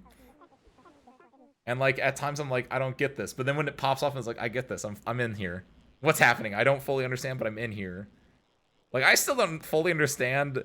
I'm still missing something with like I think I'm understanding it finally, but like, why is it important that Jinshi's mom is actually Ao Do and not the Emperor Dowager? The Empress Dowager? That's the word. Like, I didn't fully understand that, and I think I'm now understanding that, where I think, if I remember correctly, actually, wait, does that mean that the Emperor is actually Jinshi's dad, not his brother? If that's what that is? It's very weird. Like, there's so many things that I'm still trying to figure out in just how these relationship charts work, who's related to who. And all along, it doesn't matter who's related to who, because there's, like, backstabbing and killing, there's plots, there's assassinations, but most importantly, if there's anything I can say about the show that I'd recommend watching it for, I really like Lock-On. He comes in the second core of season 1 as like he looked like the villain. I thought he was like the big villain of like the second core of season 1. I thought he was gonna be like the big bad guy, and like it turns out, no, he's not the villain. I thought the entire time like he's shown as someone's really shady, and then at one point he helps Mao Mao out, and I was thinking like, oh, maybe he's like helping Mao Mao out to like hurt her further down the line, and then you realize like, no, he's unrelated to this other plot that's going on to kill Jinshi, and then you find out that he's Mao Mao's biological father. And that the reason he's helping Mao Mao is actually because he just wants to be close to his daughter, but Mao Mao doesn't like him because even though he's her biological father, he left her and her mother, and she thinks it was on purpose, but he was sent away and he wasn't able to come back for like 3+ years. And so like when it shows it from his perspective as to what's happening, like it's actually the perspective of like a man that's very sad, who's very broken. He wishes that he could have been there for his daughter, but he ended up not being there for his daughter. Her mother then, the woman that he loves with his dearest of hearts, was then forced to go through some not safe for stream things, ends up getting infected with syphilis because of it, like. And he's just distraught, and I think he thinks at some point that like his wife is either dead or is just gone and he'll never see her again. And then at the very end of season 1, when Mao Mao tricks him and beats him in a game of shogi, and he wakes up in the Verdigris house, he realizes that Mao Mao's plot is actually to get him and her mother, his lover, back together, and it's really adorable. It's super duper nice.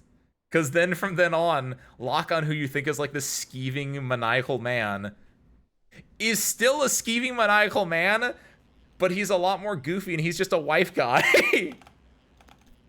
And it's so incredible to see Lock-on, this person you think is like a diabolical villain, still basically be a conniving, possibly manipulative man, but then also be like, hey, here's this game of Go that I played with my beautiful wife the other day. Do you guys want to look at this? Don't worry, I'll write a book on how this game went later on if you want to like get that as well. And it's like, this is perfect. This is beautiful. I love this character so much right now. He does that, and then he like offers someone grape juice, and he's like, look at the beautiful red color, but it's green. And then like, you know, the person who he's offering it to is like, yes, that is a beautiful color. And like, boom, dude is colorblind. 10 out of 10 storytelling. Absolutely love that character. Fantastic.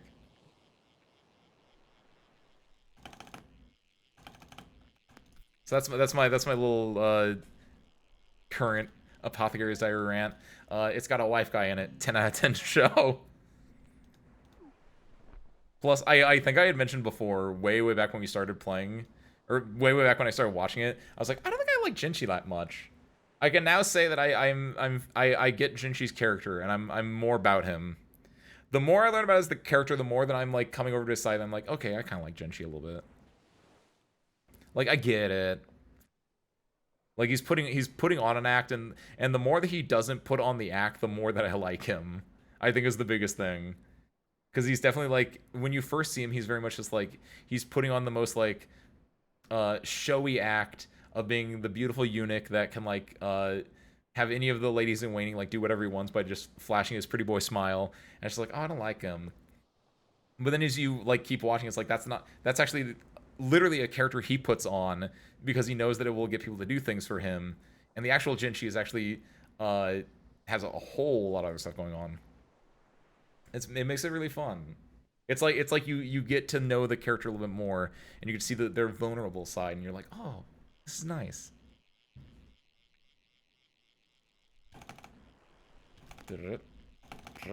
Perfect.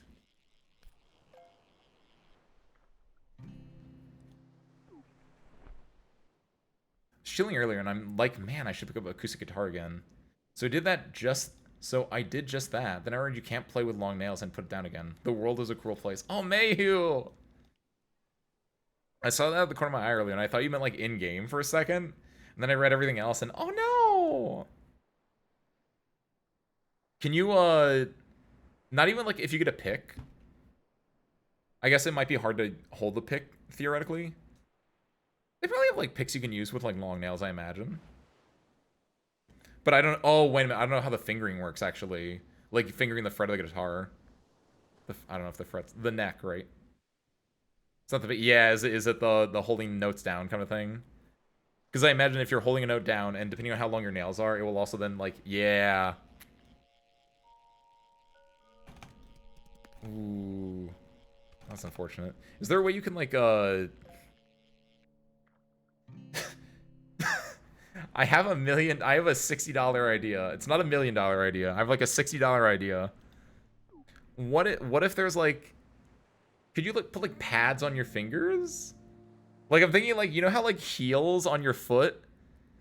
Can you put like little like heels on your fingers that will like extend them downward so the nail isn't like on the thing?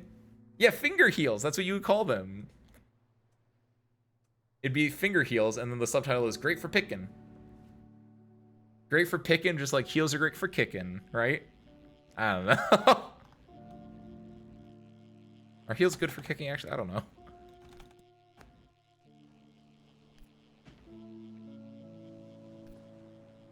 That's my $60 idea, though. And I call it $60 idea because I feel like that's how much finger heels would cost you.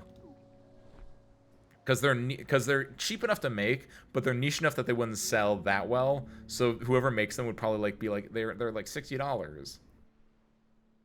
Ooh. That is a good one. You sell the finger heels with like a pick that like I don't know if right hand picking is difficult. If it is, and you need like a specialized pick for that as well with long nails, you could do that as well. Sell them together. It's a bulk deal.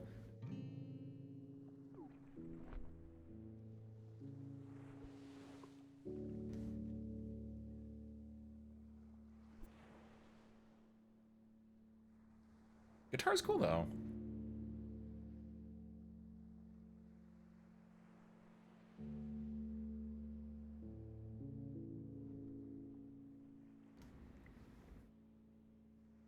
I always debated like if I wanted to pick up an instrument or not. I think at this point I'm fairly satisfied not picking up an instrument. I think like if I am doing anything musical related, it would be singing, and that is still my oh god, was it my New Year's resolution? I haven't forgotten about that. I've been working on other things behind the scenes, so I haven't been working on that as much, unfortunately. But it's still my New Year's resolution is to find a good singing coach and get working on that.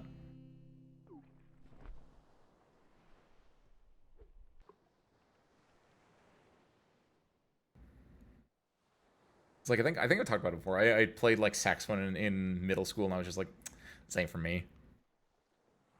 It might just be because it's a reed one. And then obviously I also, as a lot of kids in my generation were, when Guitar Hero came out, you're like, oh, hey, let's do oh god, what is it? Let's like learn how to play the guitar, right? Like, oh, we're all playing Guitar Hero. Let's actually learn to play the real guitar. And my dad is someone who owns an actual acoustic guitar and can actually play acoustic guitar, or at least play it well enough that you know he knows the basic stuff of it. And so like I would like play his acoustic guitar and I could do like dun, dun, dun. But that's like the extent of where I got with that.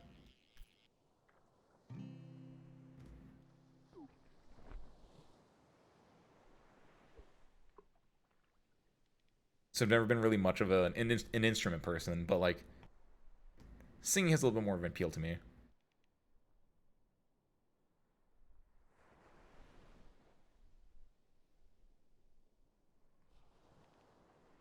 Might also just be like related to like the kind of like media you consume, I guess, a little bit, right?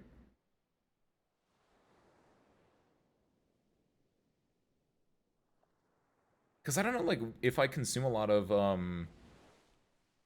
I don't know if this is true or not. I'm just like kind of spitballing in my head right now, but like I don't know if I've consumed a lot of like band related media in the first place, or like I'm not like I like music, right? Everyone likes music in some way, shape, or form, but I always hear like some of my friends that are like really into bands, really into music inherently, talking about like artists and like the way that like certain things sound, and I've never been into like that level of music. It feels like talking about the nitty gritty, the specifics of any type of music. I've never been that. I've always been fairly surface level, which I feel like singing is like a fairly surface level thing to be into, arguably. That and of course, I've also like a lot of the content I consume is like either Vocaloid or like idol related. Like a lot of the songs, especially like during my air quotes formative years of college, were all like either Vocaloid or idol. So it's a lot more on the vocalist than it is on like the instrumental parts, right? We're trying to learn guitar once. One of the strings got really loose. When I tighten the string, it smacked me in the face. Ugh. That's a scary thing. I feel like I wouldn't be that afraid of it nowadays, but I can definitely see like, especially depending on how like when that happened to you, Dolly. Like that's like the equivalent of like when you're a kid playing soccer and you're like, this is the greatest game in the world, and then you get hit in the face with a ball one time. And you're like, this is terrifying.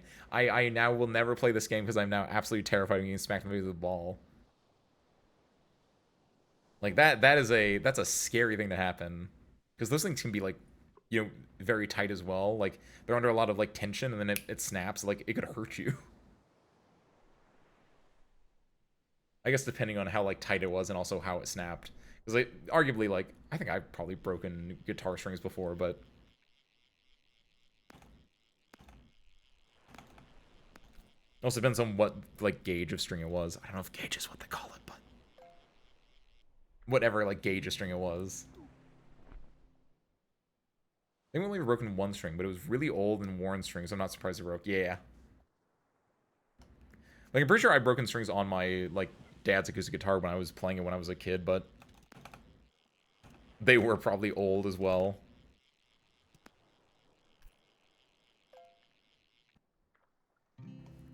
And probably there's a difference between, like, if it's an old string that breaks versus, like, a new string that just breaks because it's tight, right? And then it gets, like, really taut and then snaps, right? Exact same thing happened to me. I used to like football. I was like 10. I got hit in the face. It bust my lip. Never again. Yes, right? That didn't happen to me. My sport that I played when I was younger was baseball, but it happened to my sister. She played football, aka soccer, American soccer, everywhere else football, right?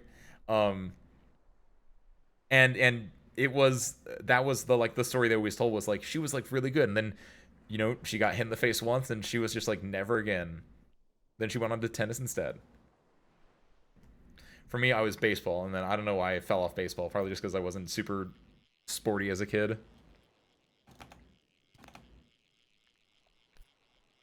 All I know is I'm pretty sure I have a participation trophy or a second place trophy, one of the two. I have a trophy that has a little tiny like baseball glove on it somewhere at my parents' house from the one, I feel like it was just like one summer I played baseball.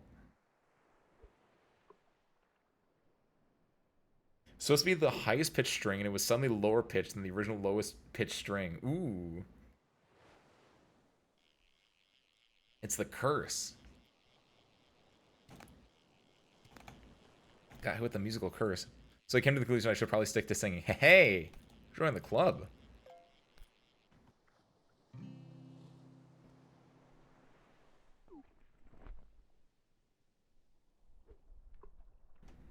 We gotta work on that, by the way.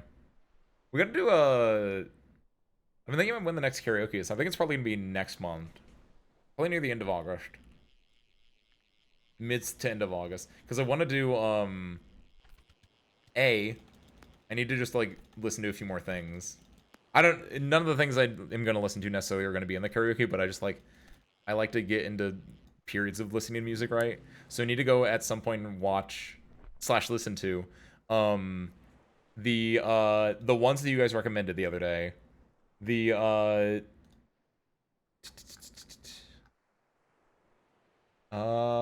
I actually don't know where I put this down. Where did I put this down at? No one tell me. No one tell me. The riddle solver that can't solve riddles and the riddle solver that won't solve riddles. I need to go listen to those two. I also need to go and listen to all of the most recent Milgram stuff. Because I still have not caught up with any of the third trial things. At all. So I need to go do that because I saw another song or another thing just dropped, finally. And I'm just like, man, I'm getting behind on this. And then semi-related, also at some point, probably in August, I want to do the Hatsune Miku, the Vocaloid wiki deep dive thing. So probably what will happen is probably mid-August we're going to do the deep dive, and then the week after we get to do karaoke. Little 1-2. Because I've been listening to a lot of good stuff. And also I wanted to, like, redo some things from previous karaoke's, of course.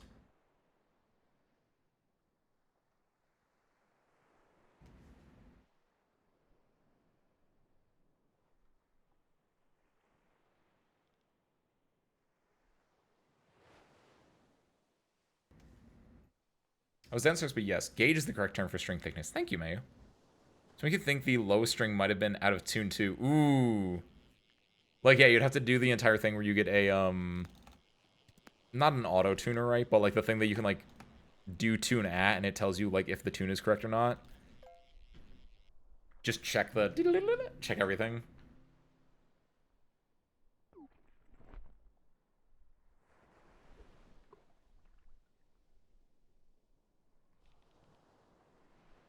It could also be depending on how it worked out. Like, maybe the build of the guitar, like, something inherently was wrong with, like, that. I say this like I know anything about how guitars work.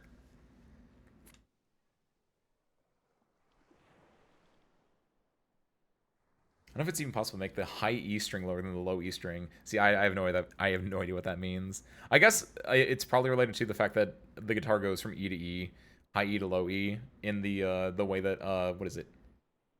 Wait, E for 6 strings. How many A, B, C, D, E, F, G, H? I guess, but you probably have like there are 8 different notes, but there are 6 different strings, so each one, depending on how you finger it, makes it different, right?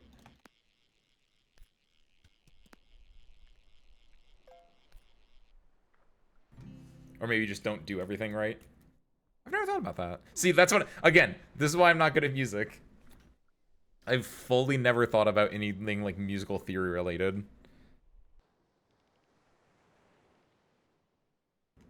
Need on that. I need to doe a deer, a female deer. You know what I mean? I need to what is it? Do, re, mi, fa, sol, la, ti, do. E, A, D, G, B, E if I'm not tripping. So yeah, no C, no B. No, wait, there is a B. Oh, okay, so yeah, what it does is it like skips every other one then. I guess, kind of, sort of? Huh. I guess it skips 2, because it would have to go from like... Yeah, that's interesting. It probably covers like, yeah, like 2-ish. Again, yeah, I don't know anything of music. It covers like 2 ranges. Because we go from a low E, and then there's should be, theoretically be a MIDI between the D and the G, and then you have the high E at the very end. Or other way around, right?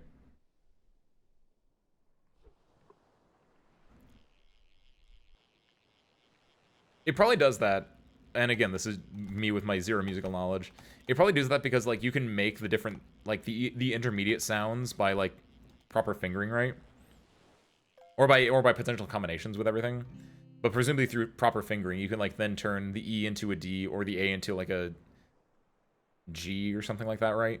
And so that gives you the best coverage to be able to do that. And they were like, okay, this gives you the best cover. It's like the most optimal, right? It's like someone making a doing like a speed run or doing like coding. It's like this is the most optimal. It will cover the most options. I guess that's more speed running, right? Or like in a fight, it's a fighting game thing. There we go. That's on brand for me. It's the idea of someone like doing like, okay, your opponent's gonna wake up. You're gonna do a safe jump. This will cover most of the options. That's the idea between that, where EAD, GBE, that will cover most of your options, and you can like, depending on how you position yourself, you can then cover the other like notes that are also in there. But if someone wants to do something really, really whack, it's like, okay, hold on, we gotta tune everything else. I think it's more like to do with scales. Or that. Which, also out of my depth, but I think scales are just like the like when you're doing your fingering gets you your scales or something. I don't know. I'm bad at this conversation. It was a children's guitar. There's a ton of shortcuts they take with children and everything, so I'm willing to bet it had something to do with how it was built. Aha. Yeah, especially if it's a children's guitar. It probably was just actually just straight up broken. So when my fat ass frog mug keeps my tea hot because I keep forgetting. Man. Does it just have like thermal stuff in it, Teal? Or like it's just thermally built? Because I'm kind of jelly. I just have a normal ass teacup on a normal like, I don't know what you would call this. Rubber? It's not rubber. Rubber coaster, and so like this thing will go cold within like 20 minutes.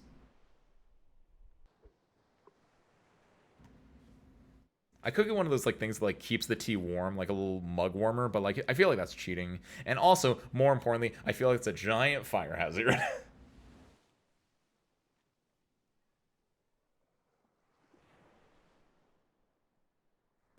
Because I like tea when it's just warm enough.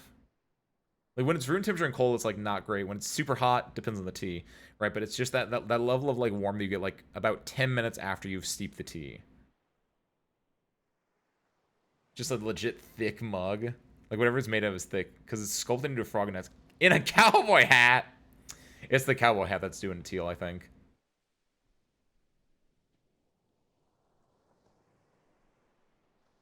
Because a cowboy hat is like a thermos. It keeps you looking cool, while also keeping you looking hot. Just like a thermos keeps cool things cool and hot things hot. Like that's the joke.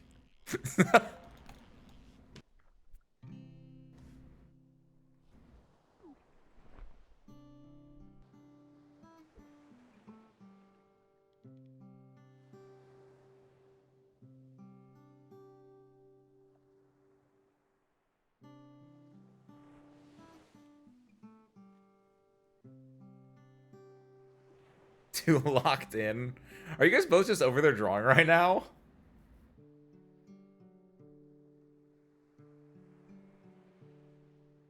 Teal and Void like left like 45 minutes ago to go on a little adventure. They're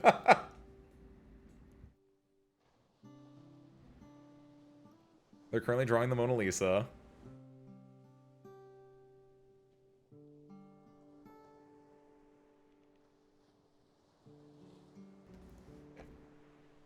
Oh, Teal's name appeared. I don't know how... I mentioned this earlier on. I'm surprised that there haven't been more updates to this game. A little bit. Like, the last thing that I saw in the news was in January they made the makeshift plushie. And outside of that, I don't know when the last time they updated anything was. And also, I don't know... Again, I don't know when they added the where is it? The golden worm bait. I don't know when they added that. Maybe that was in the game when I last played, but, like... I don't know why I wouldn't have had it, right? We're in the Discord where to put a picture of the mug. You could put it in stream chat, arguably, if you wanted to, Teal. Unless it's really cute, you could just put in cute things that way.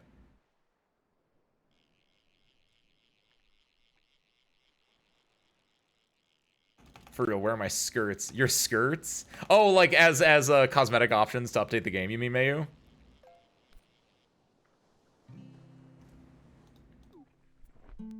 Wait, did I get weed?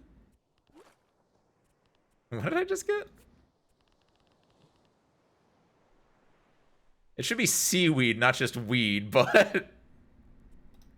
I had to double check that. I was like, it's not just weed, right? It should be seaweed. No, that's just a weed. It would be nice to have a little bit more cosmetic options. I don't know. I say that for solidarity purposes. Of course, I already have my peak options. Like, it's pretty good. I guess, hold on. No, actually, I take it back. I agree. We do need more cosmetic options. We need scarves in this game.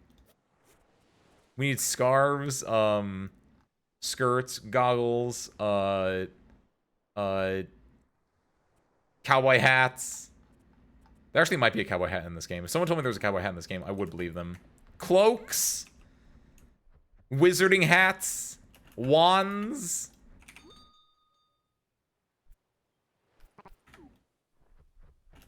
See, I feel I knew they would have cowboy hats. They just look bad. Well, I'm gonna run back real quick. I'm gonna check actually. I don't think I'm gonna buy it. I just want to look at it real quick and see what it looks like in the shop. Oh, I missed. Capes, cloaks, one more shoes. Are there even shoes in this game actually? The void. Hi. Hold on. I'll be right back. ARs. They're gonna do the the thing that, like, the armory from Blueprints, Mayu. They're gonna add shields and axes, a morning star, a torch. They're gonna finally add weapons to the game. This is not where you buy clothing. I forgot this opossum character even existed, I'm gonna be honest. They're little wellies. They're the yellow overalls! Lab coat, trench coat, the ring box. Wait, where's the cowboy hat at? Am I stupid? Oh, it's probably a, Wait, I don't have it? What? How do you get the cowboy hat? There it is! I want that cowboy hat that that frog is wearing. Thank you for sharing, Teal. dude. You're drinking it from the cowboy hat? Void, it's you! With a guitar? Cute! This is Teal. Oh, this is Teal's drawing. I don't want to say that's Teal. Oh. I'll leave you guys. I need to go look at this real quick, though. Where is that dang cowboy hat at? Rock prop item. We can eat rocks. Golden sparkle. Problematic. Wobble cosmetic. Wobble. Rabbit cosmetic. Oh, wobble isn't like the eye or the, yeah. Black vest. I thought that was a skirt for a second. Huh. Talking about guitars, maybe want to put mine in. Ah! Oh, do you play guitar too? Everyone plays guitar. Unless you play bass, and then everyone plays bass, apparently. Okay, there we go. I'll say that's always what I've heard, is that it's no matter where you are, if you play guitar or bass, you will only find other guitar or other bass players. I play bass too. I think I just proved it. Because I thought it was both guitar, and then I find out one that is bass, and then boom, they're actually both bass all along. You will never find a guitar player. You'll never find an equal spread of guitar and bass players. It will always be either one of one or one of the other. That was Fermat's last theorem, actually. Oh, I didn't actually read Mysterious Thing. Hold on. I saw the guitar string, and I looked like fours, but G to B isn't. Yeah, that's what I was thinking too at first. Where I was like, oh, they do like every 2 to 3 notes or whatever. Apparently, it's mostly based around the fourth. But there's a third on G to B that makes fingering easier. Ah, okay, yeah. Where, yeah, it's like I said, actually, it's the idea of like it gets you the best spread while also making it easy to do X, Y, or Z, right? It's that good level of like getting a spread while being optimal for like ease of use kind of a deal.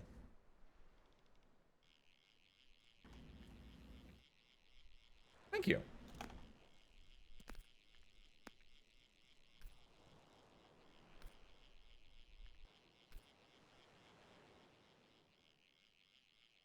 There's gonna be a star right here. Dang it.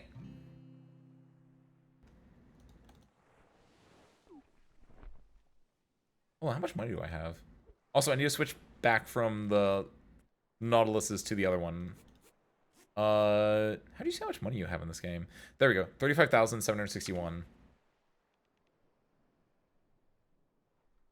All my upgrades, I think, cost like 17,000 at this point. After... Switch to this. Oh, did that actually work? I feel like it used to be that like you couldn't switch bait mid-cast, or if you did, it wouldn't like update in time. Oh, cool.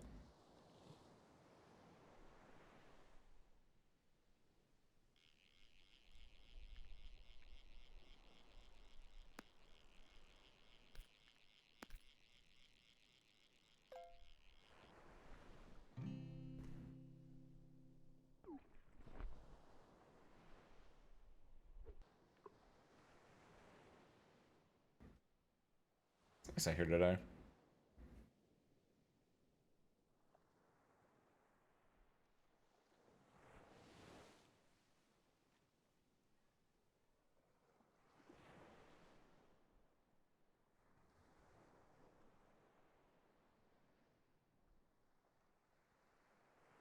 Move the camera so I'm not fully blending in with the background. Plus you get to see that beautiful storm coming in.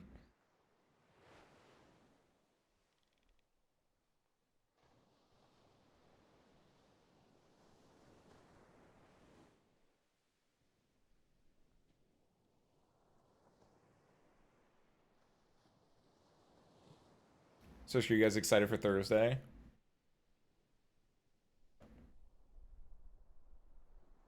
guys planned on your interior designs yet?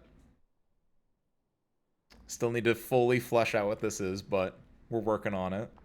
I think the idea will be, so for those that don't remember or don't know, on Thursday is we're doing a interior design together stream.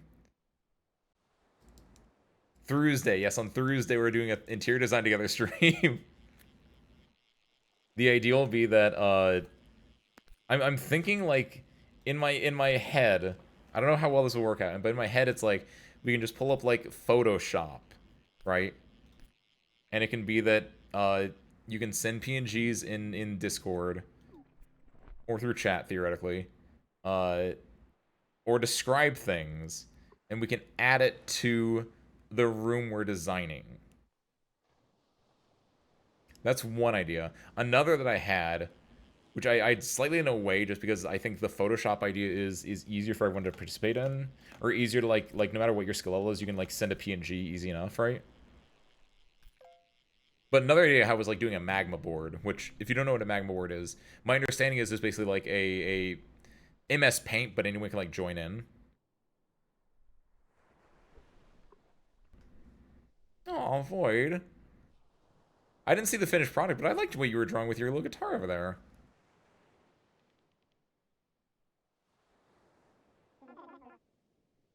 Imagine being able to draw. See, that's my thought process, Teal. Is that way, if we did like the Photoshop one, it could be just like anyone can like find an image online, or they can describe something, right? And then you get the wonderful artist that I am to draw it instead, to throw that in like the Photoshop. And the entire idea behind it, the entire purpose like behind the stream is that we want, or that I want specifically, because I don't know if you guys are fine with it, but I specifically want the greedy, opulent bastard that I am. We want new shiny stuff for our little Zatsu, our little just chatting stream. We we need to find the perfect location, right? The locale.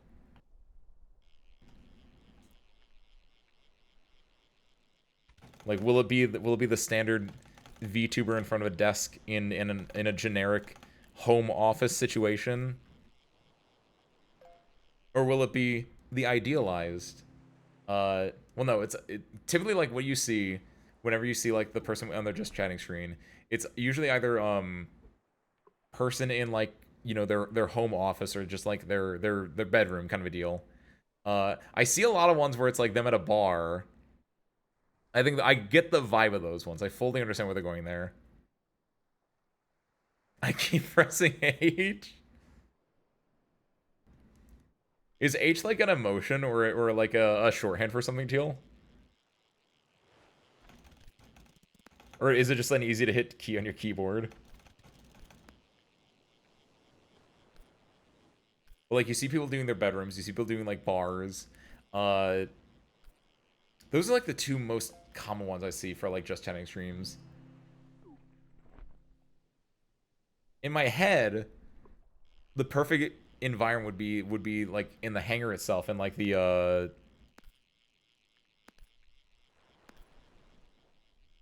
basic like actual large open area of the hangar, but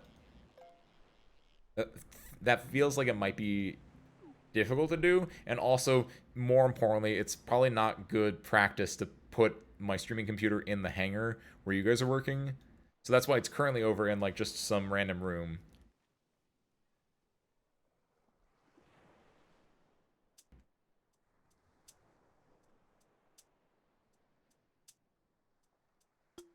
Like, if you were to look at it right now, all you have in there is the chat.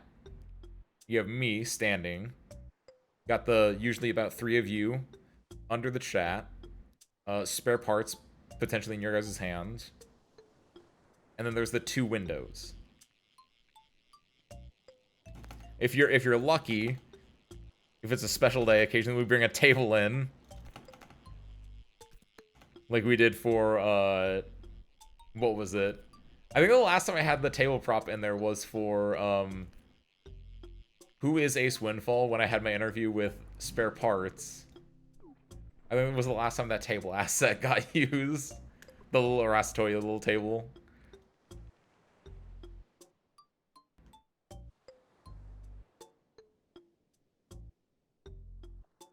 But being able to do something like, If you guys remember, for Halloween, we had the murder mystery party, and I had made a bunch of background assets to be the different rooms of the hangar.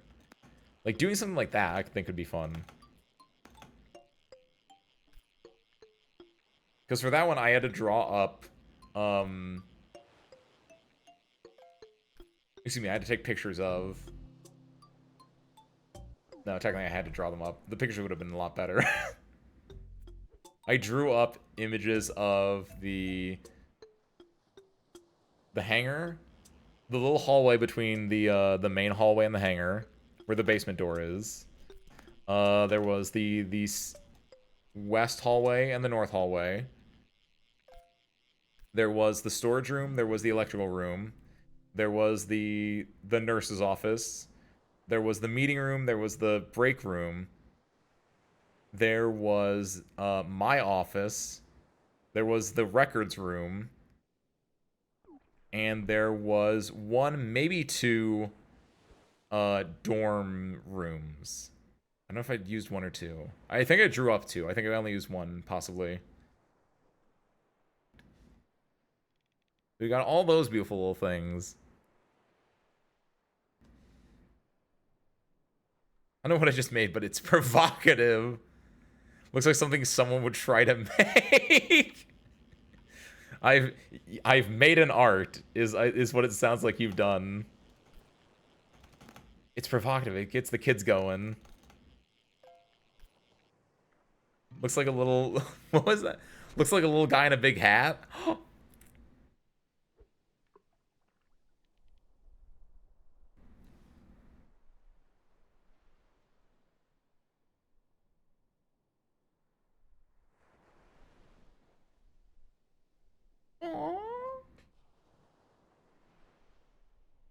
So we need to come over here and see this right now. I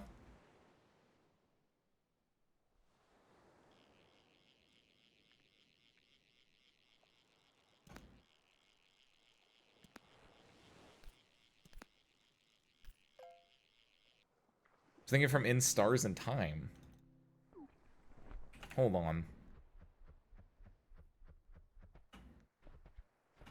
And then lost the plot.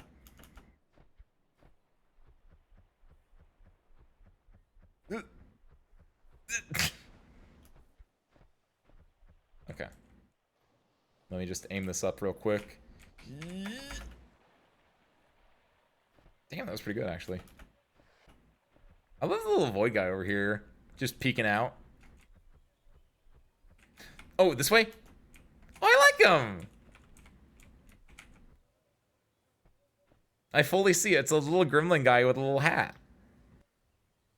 This feels like, if this isn't a character already, this feels like something I would see in like an Undertale or another like related like pixel art game. Like Evermore is another one that I think would like have a character like this. I like him. He's cute. It's a little gremlin guy.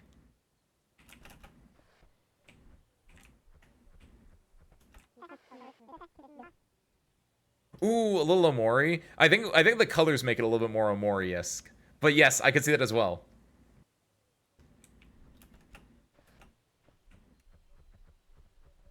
Hold on, where's my... Isn't he? I haven't, swept in like so long. Not that I need anything from digging, but... Let's Minesweep a little. Minesweep, that's what it's called. You just like black and white. It's really easy to draw with that. It makes it very striking as well. I fully get that, because I'm not really good at coloring myself, at least. I don't know if that's why you do it or not, but whenever I, like, doodled or drew, I was, like, very, very bad with, Oh, yeah, metal detector, not minesweeping! There shouldn't be any mines here. You're fully right. I can't even think about, like, why we call this minesweeping, because, like, in Blueprints, there is a metal detector. It's not a minesweeper in that either. So all I can think about it is I was, for some reason, thinking about Minesweeper, the game on Windows, instead for some reason. No, I never, at least for me personally, I always like flatter things. They just kind of look nicer. But also, like, whenever I draw myself, I just never learned how to do shading very well. So I typically do like really flat colors. Also, it's just simple to do.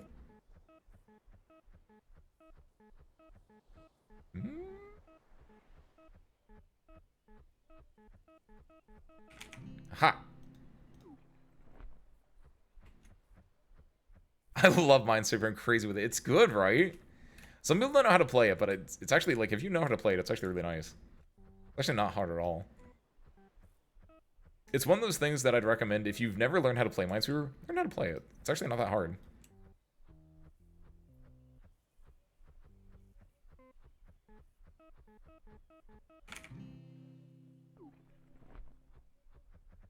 Also, in a vaguely similar way, in a game with squares and numbers in it, if you guys remember from like a decade ago, unless it gets to 50-50s, like that is when it gets a little bit just like, well, I guess have to guess. But like the basic gameplay of like doing the numbers and being like, okay, it has to be like here. Like when it's working really well with Syria. Yeah, like you have to have your little bit of RNG. That's what makes it a party game. Good lord. The more RNG in a game, the more party game it is. So if there's RNG in Minesweeper, it must be a party game. I'm not good at Minesweeper. I always get the mines. I guess that means I'm just good at finding the mines. That's true, but in true Minesweeper, that would end up with you dying. So don't do that, Dolly. Some versions of the drain so you don't get those. Ooh, that would be kind of nice. That's like what hardcore players would do with Styria. That's like that's very this that actually makes so much more sense too with what I said about it being a party game, because that makes me think about like if Minesweeper is like Super Smash Bros. Brawl, the versions that generate so you don't get the mines is like Minesweeper oh god, what is it called? Other M? That's not Project M. Like it's like, look, we like Minesweeper a lot, but we don't like this RNG in it. So we're going to make our own mod of Minesweeper, and we're going to remove the RNG from it. And that's what we're going to use competitively. No items, final destination, ass Minesweeper. This is good. Whenever you think about clicking, just flag it instead, then you'll win. And Mayu's actually got a really good point there as well. Like, if it is guaranteed, then just flag it. Honestly, if you flag everything, Dolly, objectively that is a better way to do it. It's very much the only winning move is not to play if you flag everything. And the important thing is you stay alive. Just do everything you don't do.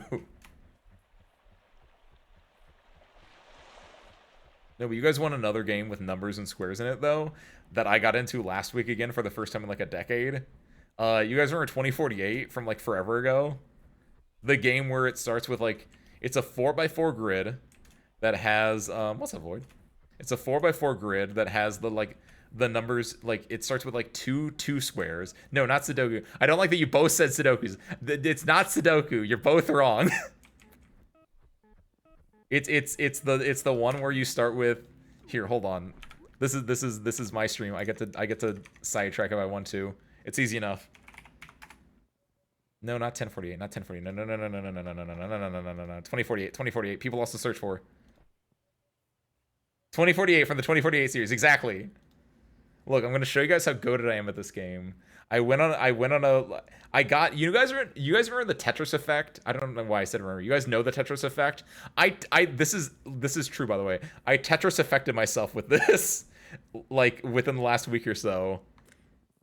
This should work. Yes. Okay. This doesn't capture everything, but I like being able to reuse this.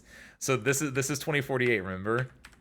And like I fully, for like all of last week, I got really into like doing this, and I got really good at it. So much so that I was fully like, when I wasn't playing the game, I would just like, whenever I close my eyes, I would just see numbers, and I would like be like in my head, I'd be like, okay, if I just move this here, it will make a 4. And if I move this here, it will do this. And it was like bad. But this is 2048, and this is a very fun game. It also, just like Minesweeper, has RNG where, like, theoretically this is not a hard game to do, but depending on where you get the numbers to spawn in, you might not have a great time. But at its core, it's very, it's very, very, very easy and very good to, like, play. And again, all it is you're just moving, you're just swiping, because I was playing this on my phone. That's the worst part. Like, on computer, whatever. I probably wouldn't have had it as bad. But since it was on my phone, I would just, like, pull it up and I would just, like, do it when I was, like, bored. And I would, like, since it was just so free and easy to do, it was just, like, anywhere I was at, I would just pull it out and I would do it for, like, this was only for, like, 2 days or whatever.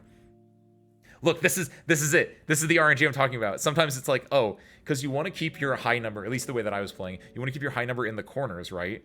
But, like, sometimes you have to move your thing out of the corner to, like, generate new things, which I actually didn't need to do here. I could have bumped the 16 into the 16, I think. No, this 2 was stopping it, actually.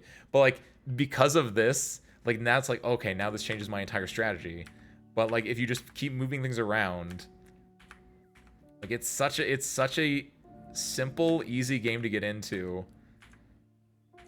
And you can easily Tetris effect yourself with this one. Where are the horses? Trust me, when I get to 2048 Harmonica, we're going to see some crazy-ass horses. By the way, 2048, low-key, that's like a not bad horse name. I don't know if you understand what I'm saying when I say that, but, like, I would bet on a horse called 2048.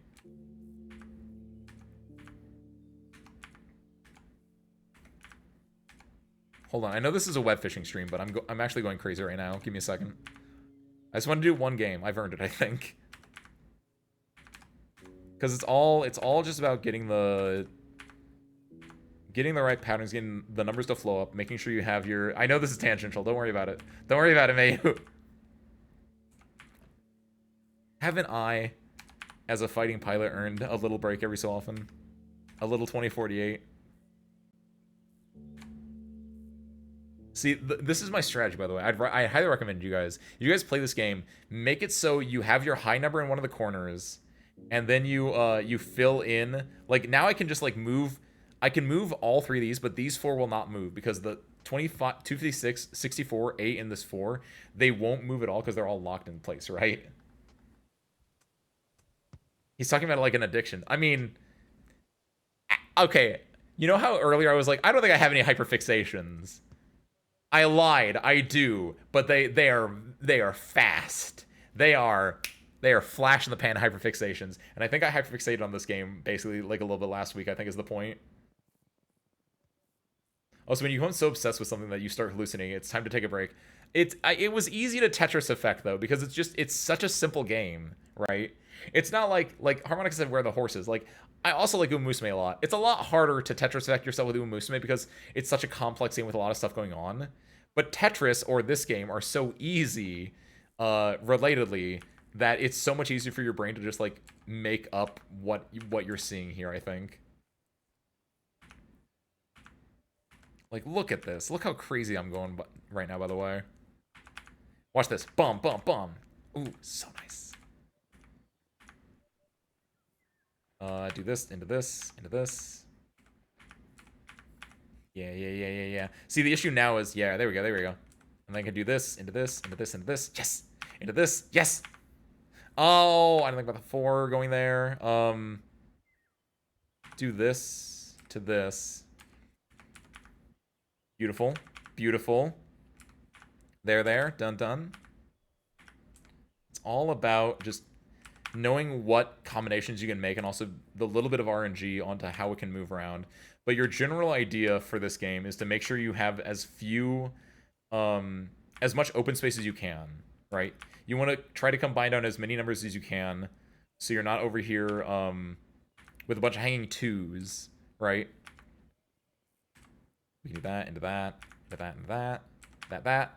And then, because I want to get these 16s to match up, and then the 32 to match with the 16s, but I can't do that. So we'll just do this for now. Into this, into this. Into this, and this. This. Go to here. Haha! Dot. See? It's beautiful. This game is amazing. I'm setting up a super horse breeding farm in Minecraft. I'm planning to use the fucking weirdest names. Use 2048 for one of them, Harmonica, please. It's amazing. You can use that, and you can also use other, like, Uma names or any just, like... You can make your own Umas, basically. Thank you, you. Gotta keep in the corner. Did we get a tangent in progress for the show? Don't worry about it. Yes, we did. Oh, when I tangented about the show, in fairness, web fishing is about Zatsuing. It's about just chatting, right? So that was a tangent, but that wasn't like a bad tangent.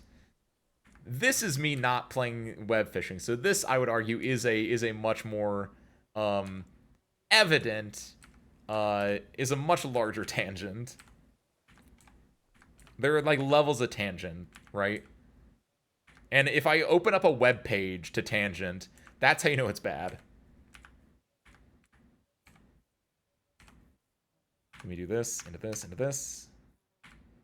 Go here, do this, there to there. Yes. Combine that. And then we can go here and combine that there. Combine that there, there. See, look at this. It's all about the strategy. You gotta see the lines. I think tangent progress is a misnomer in a web fishing stream. See, that's exactly what I would say, Wisteria. Like, if the game is on stream, which arguably it is actually still on stream right now, I'm just covering it up, then I think anything there is fair game. When I pull up a web page, when I start not playing web fishing inherently, that's when technically I think tangent progress is correct. Oh, I messed up. This could be bad. Come on, Ace. You got it, you got it. There it is. No, sort of, kind of, not really. Yes, a little bit. We're kind of there, we're kind of there. That to that, that to that. Go back over here because I'm afraid. Here to here. To here. To here. Good.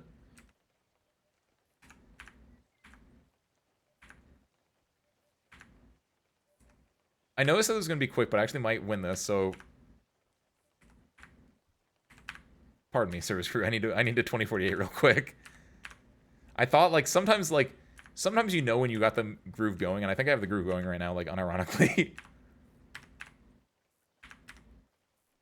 Not to brag, but I've never won this before in my life, and in the last week when I did hyperfixate on this real quick, I did win it twice. So, in BD. Do you have the genetic horses and genetic animals mod installed too? Ooh. You do have the vision mod already. You could start, like, actually horse breeding too, Harmonica. Like, in, you could literally be doing, like, Uma stuff. Oh, you're playing on a server. So you can only have, like, your own personal mods, not, like, overarching game mods. Aww. No, I misplayed. We're fine. We salvage these. We salvage these. We salvage these. Look at that. Look at that. Look at that. Look at this line. Oh, this is so bad. This is so not... It's not terrible, but it's like, I wish I could do better here. There we go. Into that. Into... Let's do this. To here. To here. Over here. Over here. See, this is where it gets hard because, like, it's always like, these three are in the correct order. And this one are always like, I want these to match up, but they can't because of the way that you'll have blocks behind them. But it always works out in the end. Unless it doesn't. But typically it works out in the end.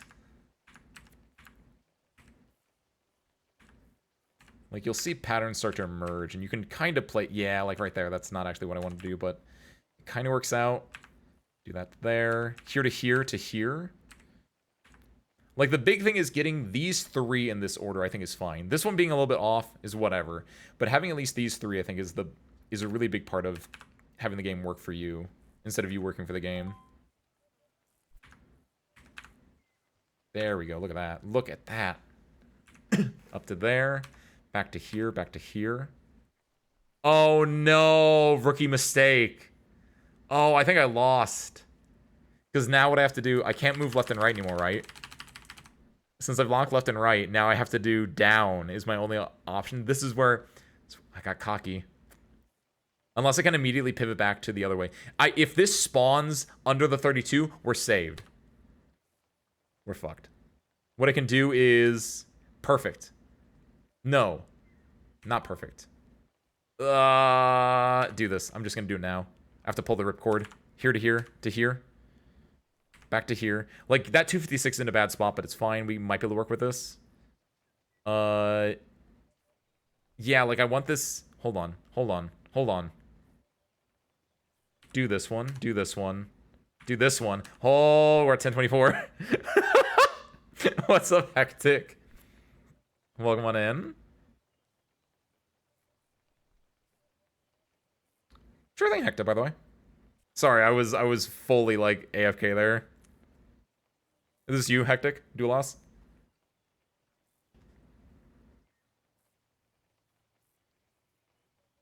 No, my name is not Hectic. Your name is Hectic in Twitch, but okay. There you go. Enjoy. Sorry, we're currently tanging on some stuff right now. Enjoy for the time being. Let me go back to... There we go. I haven't played Proven All in a while. I want a big Highland Cows in Minecraft. What is big Highland Cows? Is that just like a mod you have to do like different animal like breeding? Okay, can I win this? Yes, yes, yes, we're back. We're back. We're so back. Our big number's in the corner again. Oh, we might go dummy here. I think you mean the Tauren. Oh no, we're on the World of Warcraft brain rot now. That's my bad, Mayu. I did that to you. Here to here. Then to here. Oh, gotcha. Okay. Hold on there. Let me just, I thought it would be this. Okay. See ya.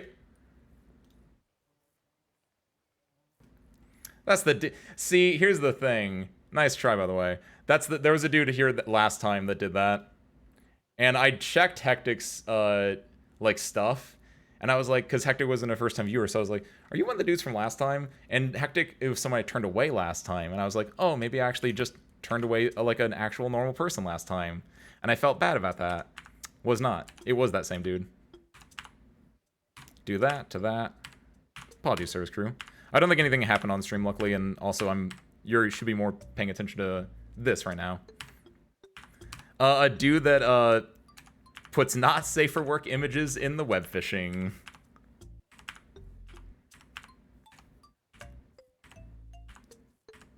Don't gotta worry about it though. What you do gotta worry about is my sick 2048 that I'm currently working on. Cause I'm going kind of nutty right now. Genetic animals mod. Trying to breed big fluffy cows with droopy ears. How like how much control do you have on that? I just realized you're still going, oh, with 2048? Of course I am. Of course I'm still going with 2048. Because I'm gonna win, Mayu. Like, I wasn't joking when I said I kind of hyperfixated on this, and I kind of like got the strategy to like win this. Because I'm kind of doing exactly that right now. Like, as soon as I lose this game, we're done, right? Like, we're back to web fishing 100%. But until that happens, like, I can win this. Like, look at this. Oh, this is a little bit dangerous. This is a little bit... There we go. Okay, we're safe. To this. Yes. To here. Like, I'm kind of cracked at this game right now. Here to here. To here to here. You could argue that I should have gone for the 8 on the right side, and you're correct, actually. I fully should have gone for the 8 on the right side, but... it all works out in the end. Trust the plan. Trust the strategy. Trust the strategy. Trust the plan. Look at that. Look at that. Beautiful. Beautiful. Great, grand, wonderful. We're gaming. We're gaming. We're gaming. To here to here. To here to here. To here to here. Over to here. To there to there. Over there. Over here. Here. Nice. Go here. Oh, we're fine, we're fine. To here to here. Here. This is so amazing. How do you guys like this web fishing gameplay, by the way?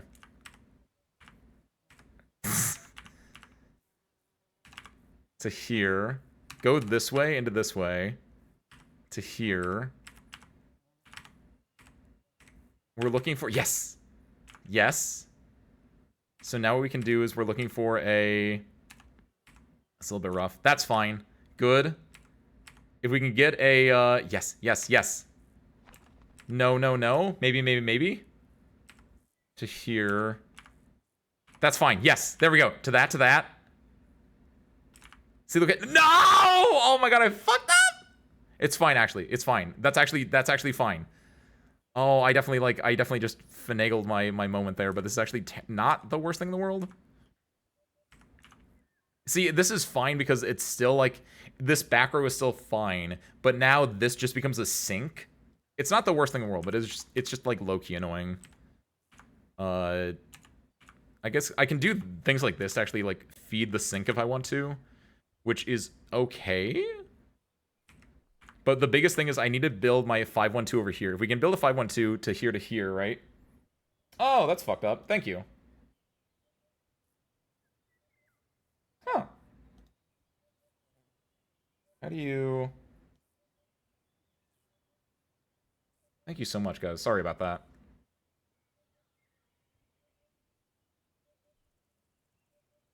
That is really annoying. Oh, it's mod actions. Open in mod view. There we go.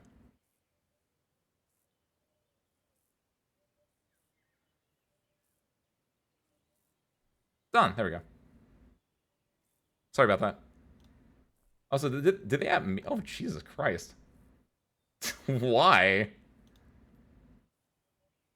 That is like... Jesus Christ. Sorry about that, guys. Good lord, I think I got everything.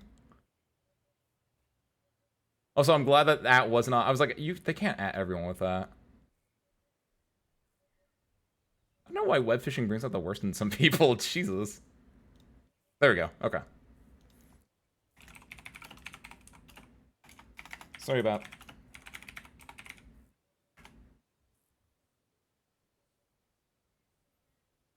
Thank you for that, Teal. Sorry about that. Getting so many notifications. Oh, do you have notifications on? Oh, no! I didn't even think about for that one. Someone's adding... Oh, were they adding you guys as well? Is this... Yes, it should be safe to unmute the server. Also, yeah. Also, in the future, please... Also, at wrench wielder. Should I, like, switch this to mod? Because we can do this to mod. They added you? God damn.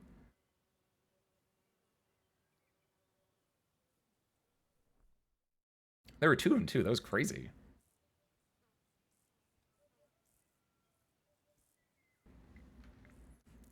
Oh yeah. Sorry about that, guys.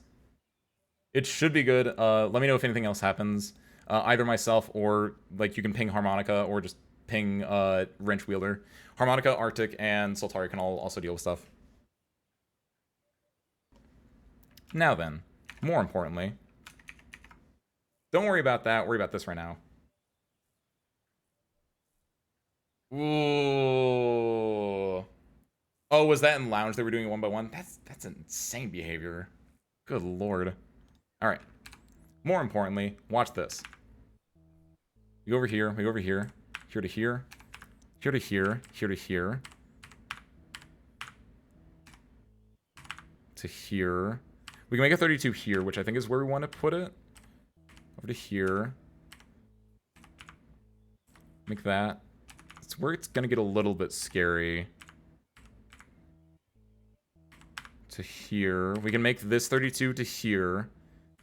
Make that a 128.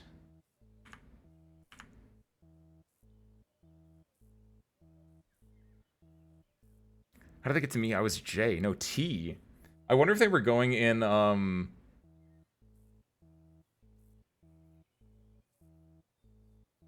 don't know what they went by.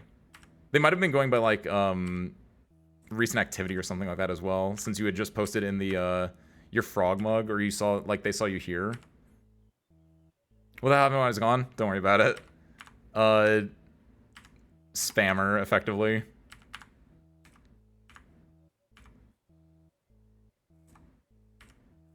Luckily, we were able to catch it. We got it dealt with.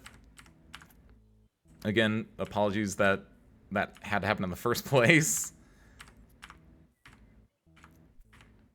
But was called it effectively. Was able to get it dealt with fairly effectively. It's weird that, like, you have to, like... This is a very small thing. You have to, like, click on someone, and then it's under, like, mod view for them. There's not just, like, a straight-up ban button on it, but it's probably because, like, they don't want people to accidentally hit the ban button, but... Now we know. That's the important part. No! That is a very rude awakening. I'm so sorry. Again, so screw. I'm sorry that happened. If that ever happens again, yeah, again, ping me, yell in chat. I could also type ban, but I feel like it's easier to just hit the button, but yeah. That is also another option in case, for some reason, I lost access to, like, hitting buttons. Do this to here, to here, to here.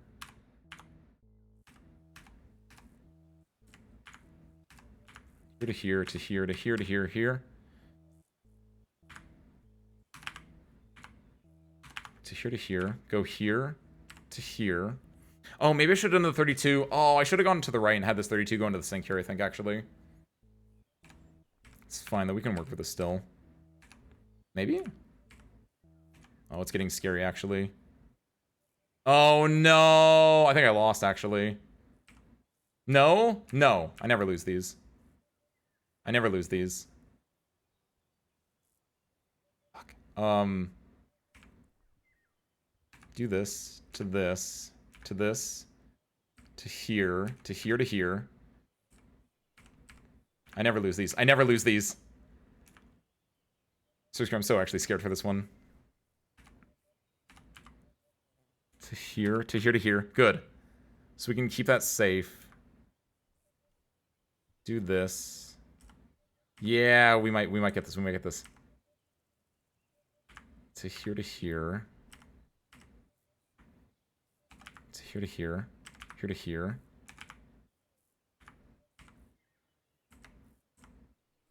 Two, 2, 4, 8, 16. Move the 32 in this corner if we can. Yeah, it's not going to stay there, though, unfortunately.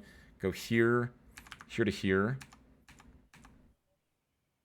Can we go crazy here? I think we can. Do that. To here.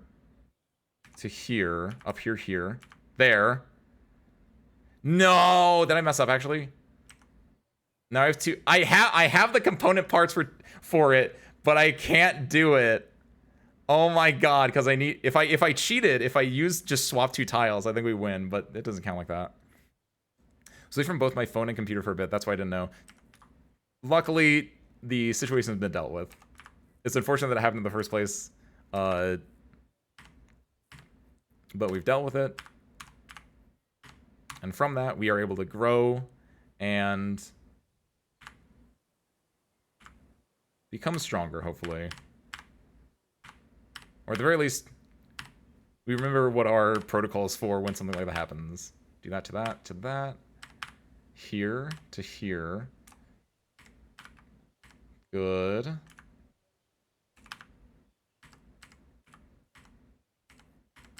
Yes. Here to here. Oh my god. I'm so... Here. 2, 2, 4... Wait, if I do...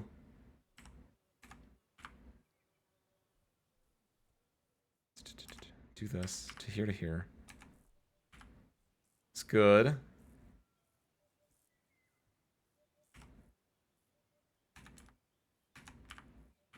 Go here. Go here, here. No! No, no, no, no, no.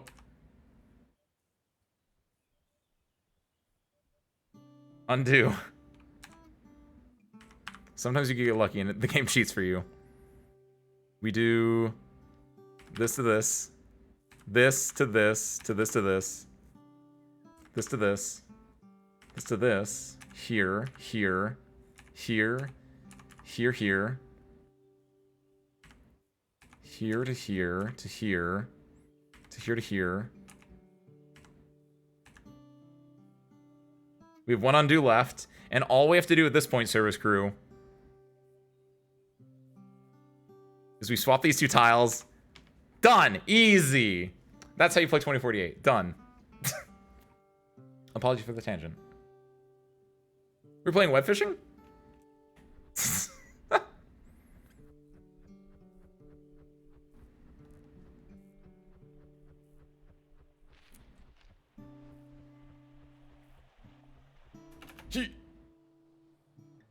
I mean, I didn't make my jump. Whee! There we go. What a day, service crew. Woo!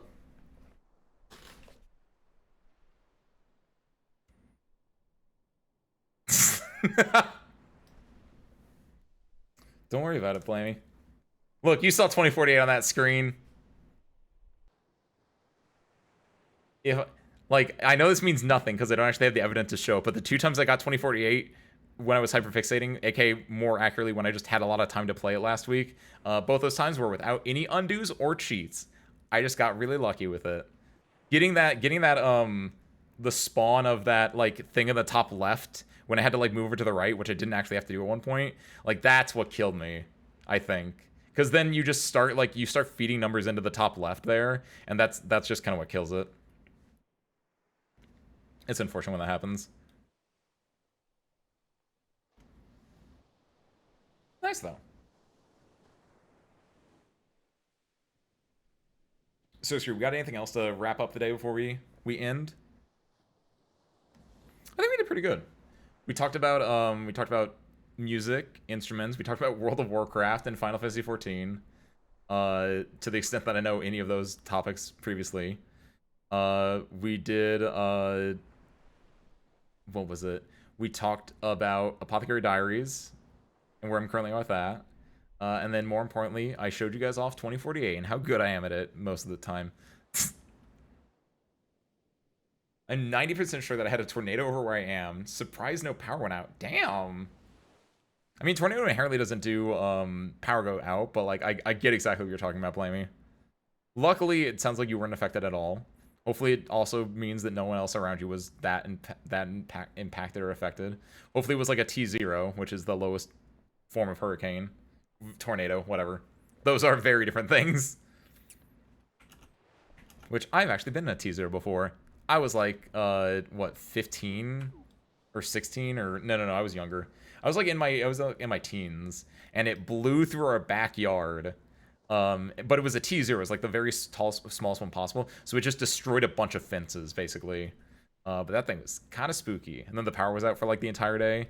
All I remember is like, it was me, my sister, and my friend who lived across the street. We ended up like going upstairs after the tornado was done, and the power was all out. And so we just ended up like playing Monopoly or something until my parents got home. Crazy little times there. Yeah, oh, it's so good, Via. I think you were taking your nap during it, so you missed the little chat. But basically, I'm caught up to the second half of Season 5. I don't know if you've watched Season 2 or not. I know you rewatched Season 1 in preparation for Season 2, I want to say, right? Because you're watching with your boyfriend. So I don't know if you've caught up or if you're up with Season 2 or not. But I'm halfway through the second part of Season 2. Without giving spoilers, in case you are currently spoiler free, I got to the point where Lock-On, because that's not a spoiler character for you. Lock-On destroyed a gate, and I think saying that is fairly spoiler free. Like, if you know what I'm talking about, you know what I'm talking about. If you don't, then it means nothing to you. I watched Season 2 yet. I'm trying to get my boyfriend to watch the rest of Season 1. Oh, have him do it! Season 2 is more of the same in like a good way, where every single time I'm just like, these are like 4 separate stories. How could they connect? How could they possibly connect? And then they all connect and you're like, wow! And it gets me every time.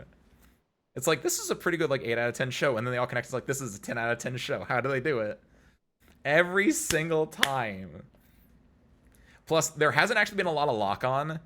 Like, he's like the big bad, air quotes, big bad at the end of season 1, right? Though he's not actually the big bad, as you find out at the end of season 1, right?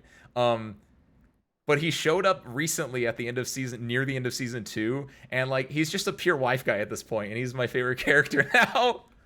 Absolutely love him. He's just doing things, man. He's just like, he's talking with like the emperor's like brother and some general, and he's like, oh, here's this game of Go that my wife and I played last night. It's amazing. He's fantastic, but he's still, you know, a conniving little bastard. It's great. Oh, I have the metal detector on. Maybe I'm gonna leave your fisher. I'm gonna go check out the art that Void made, and that Teal also presumably made. I think the art stays around even though they left. Whee! Whee! Oh no! Cool! Hi, Void. Can I... 4. There we go. Put my stuff away. Hi. I came to look at here before we end up. Cool. Oh my god! I just now understood what this was. I saw this like the entire time, like every single time I've ran by here, I was like, oh, this is like a little furry character that you see all the time. This is, I want to say this is like Teal. This is just Teal. This is self-portrait. And I thought this was like someone drawing something, but they weren't finished yet, right? And then I realized, Teal, is this Cubone or Marowak, one of the two? Or is this your OC? Because I was gonna say this, I just realized that I think this is like a Marowak or the other one, right? Yeah, Boy Kisser. That's what this is. That's what that is. Yes, this one is Teal. That's my OC with a cat with a sheet over its head. Oh, real? Oh, yo! It looks like Cubone. Which I guess in a way, Cubone also has like the little thing on their head to make them look like a ghost. Oh, gotcha. I like the distinct silhouette. That's not me, that's a DMMD character. Oh, this one is the DMMD character. Oh. This is, oh, I should know this actually, because you've talked about this character before. Don't they normally have they're the one with like the scarf on, right? I want to say, right? Joey, Jesus. They normally have like a yellow scarf on, right? Or am I conflating with a different DMMD character? No, the scarf is clear. Oh, shoot, my bad.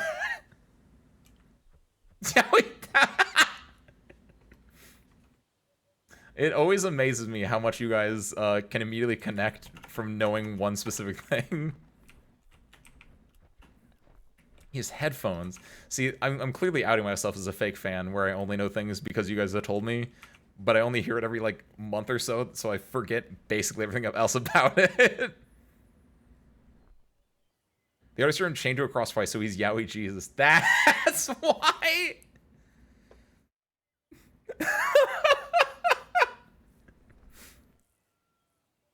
It's weird that it happened twice, but... very, very if I had two nickels moment. Void, what the hell? Void, that's great!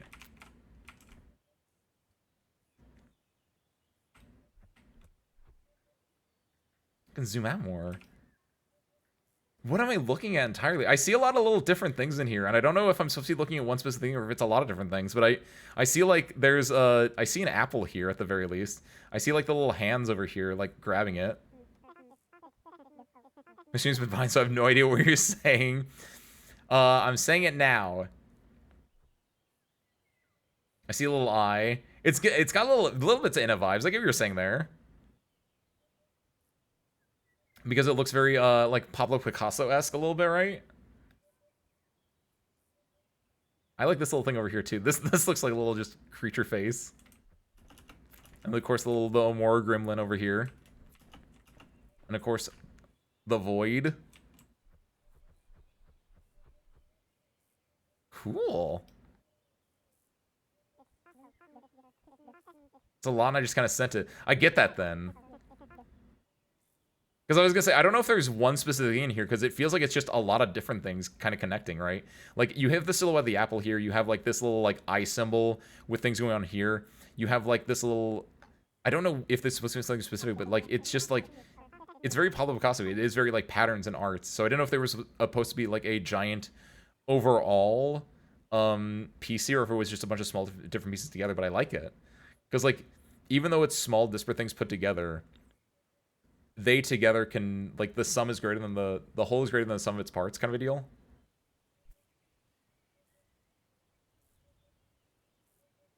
I'll be honest, I never knew we got changed across twice. I just knew everyone and their grandma was calling Alba Yowie Jesus. See, I feel like that's because if you told me his name was Yowie Jesus, I would have figured that, like, he died for someone, right?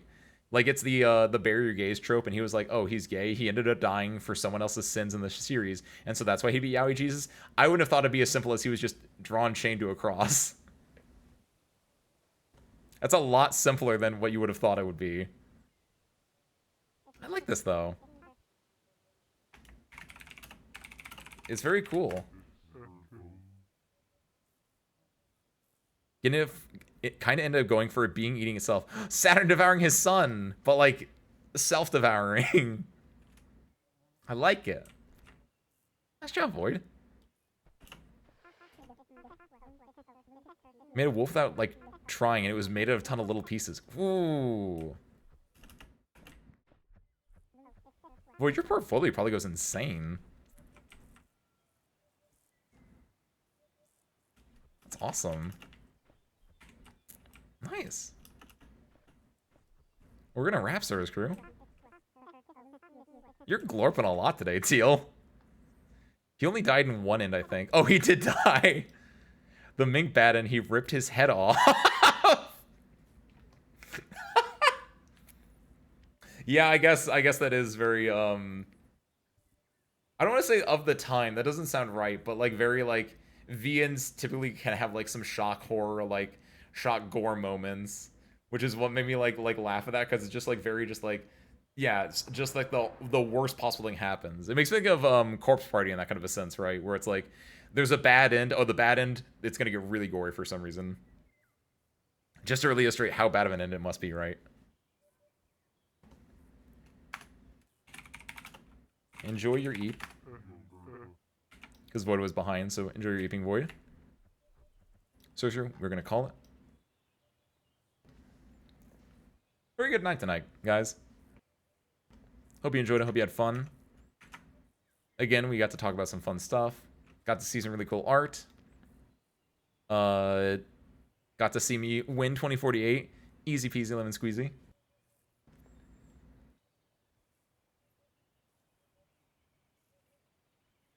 But with that, we're gonna wrap. I'm gonna shoot you off somewhere. The question is, where? And I have a lot of options today.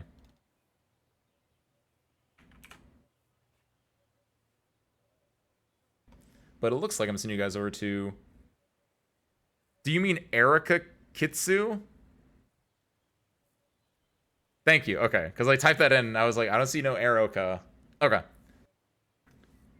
So sure, per Blanker's recommendation. I'm going to send you guys over to Erica Kitsu. Looks like they're currently playing Bioshock 2 Remastered. That's the one where you play as a Big Daddy. Ooh, I don't remember anything about that game. I played the game when it came out so long ago. Don't remember nothing about it. So it's time to remember some things, shall we? So I'm going to send you guys over there. Go check them out. And don't forget, Service Crew. Tomorrow we're doing more Arc Nights, so come by and check that out. And more importantly, Thursday, if you want to swing by, we're gonna be doing some interior design, right? Which means we're gonna pretty up. This should still work. I actually didn't try this out today, but we're gonna pretty up this bad boy over here. Okay, good. I'm glad my legs are showing. I was really hoping that, like, I was like, hopefully nothing weird happens, like with like sources and stuff. But we're gonna come back over here. And we're gonna make this, we're gonna pre this place up. Look at this. We have 2 windows. There's nothing on the walls here. There's no furniture here. We need things here. What things? I don't know. We're gonna find out on Thursday. Sound good? Great. But with that, I don't know, nothing else. Bioshock did so much for the SFM community, good or bad. Did it? I was like, TF2 is the like the big one for SFMs for me. Like all the meat does and everything that came from there. Shout out to Anonymous because that was like a lot of the SFM like YouTube poop esque stuff was like a really big pop off back in the day. But yeah, with that, Stars Crew, thank you guys for watching. I hope you enjoyed it, and I hope to catch you next time. Peace out, everyone.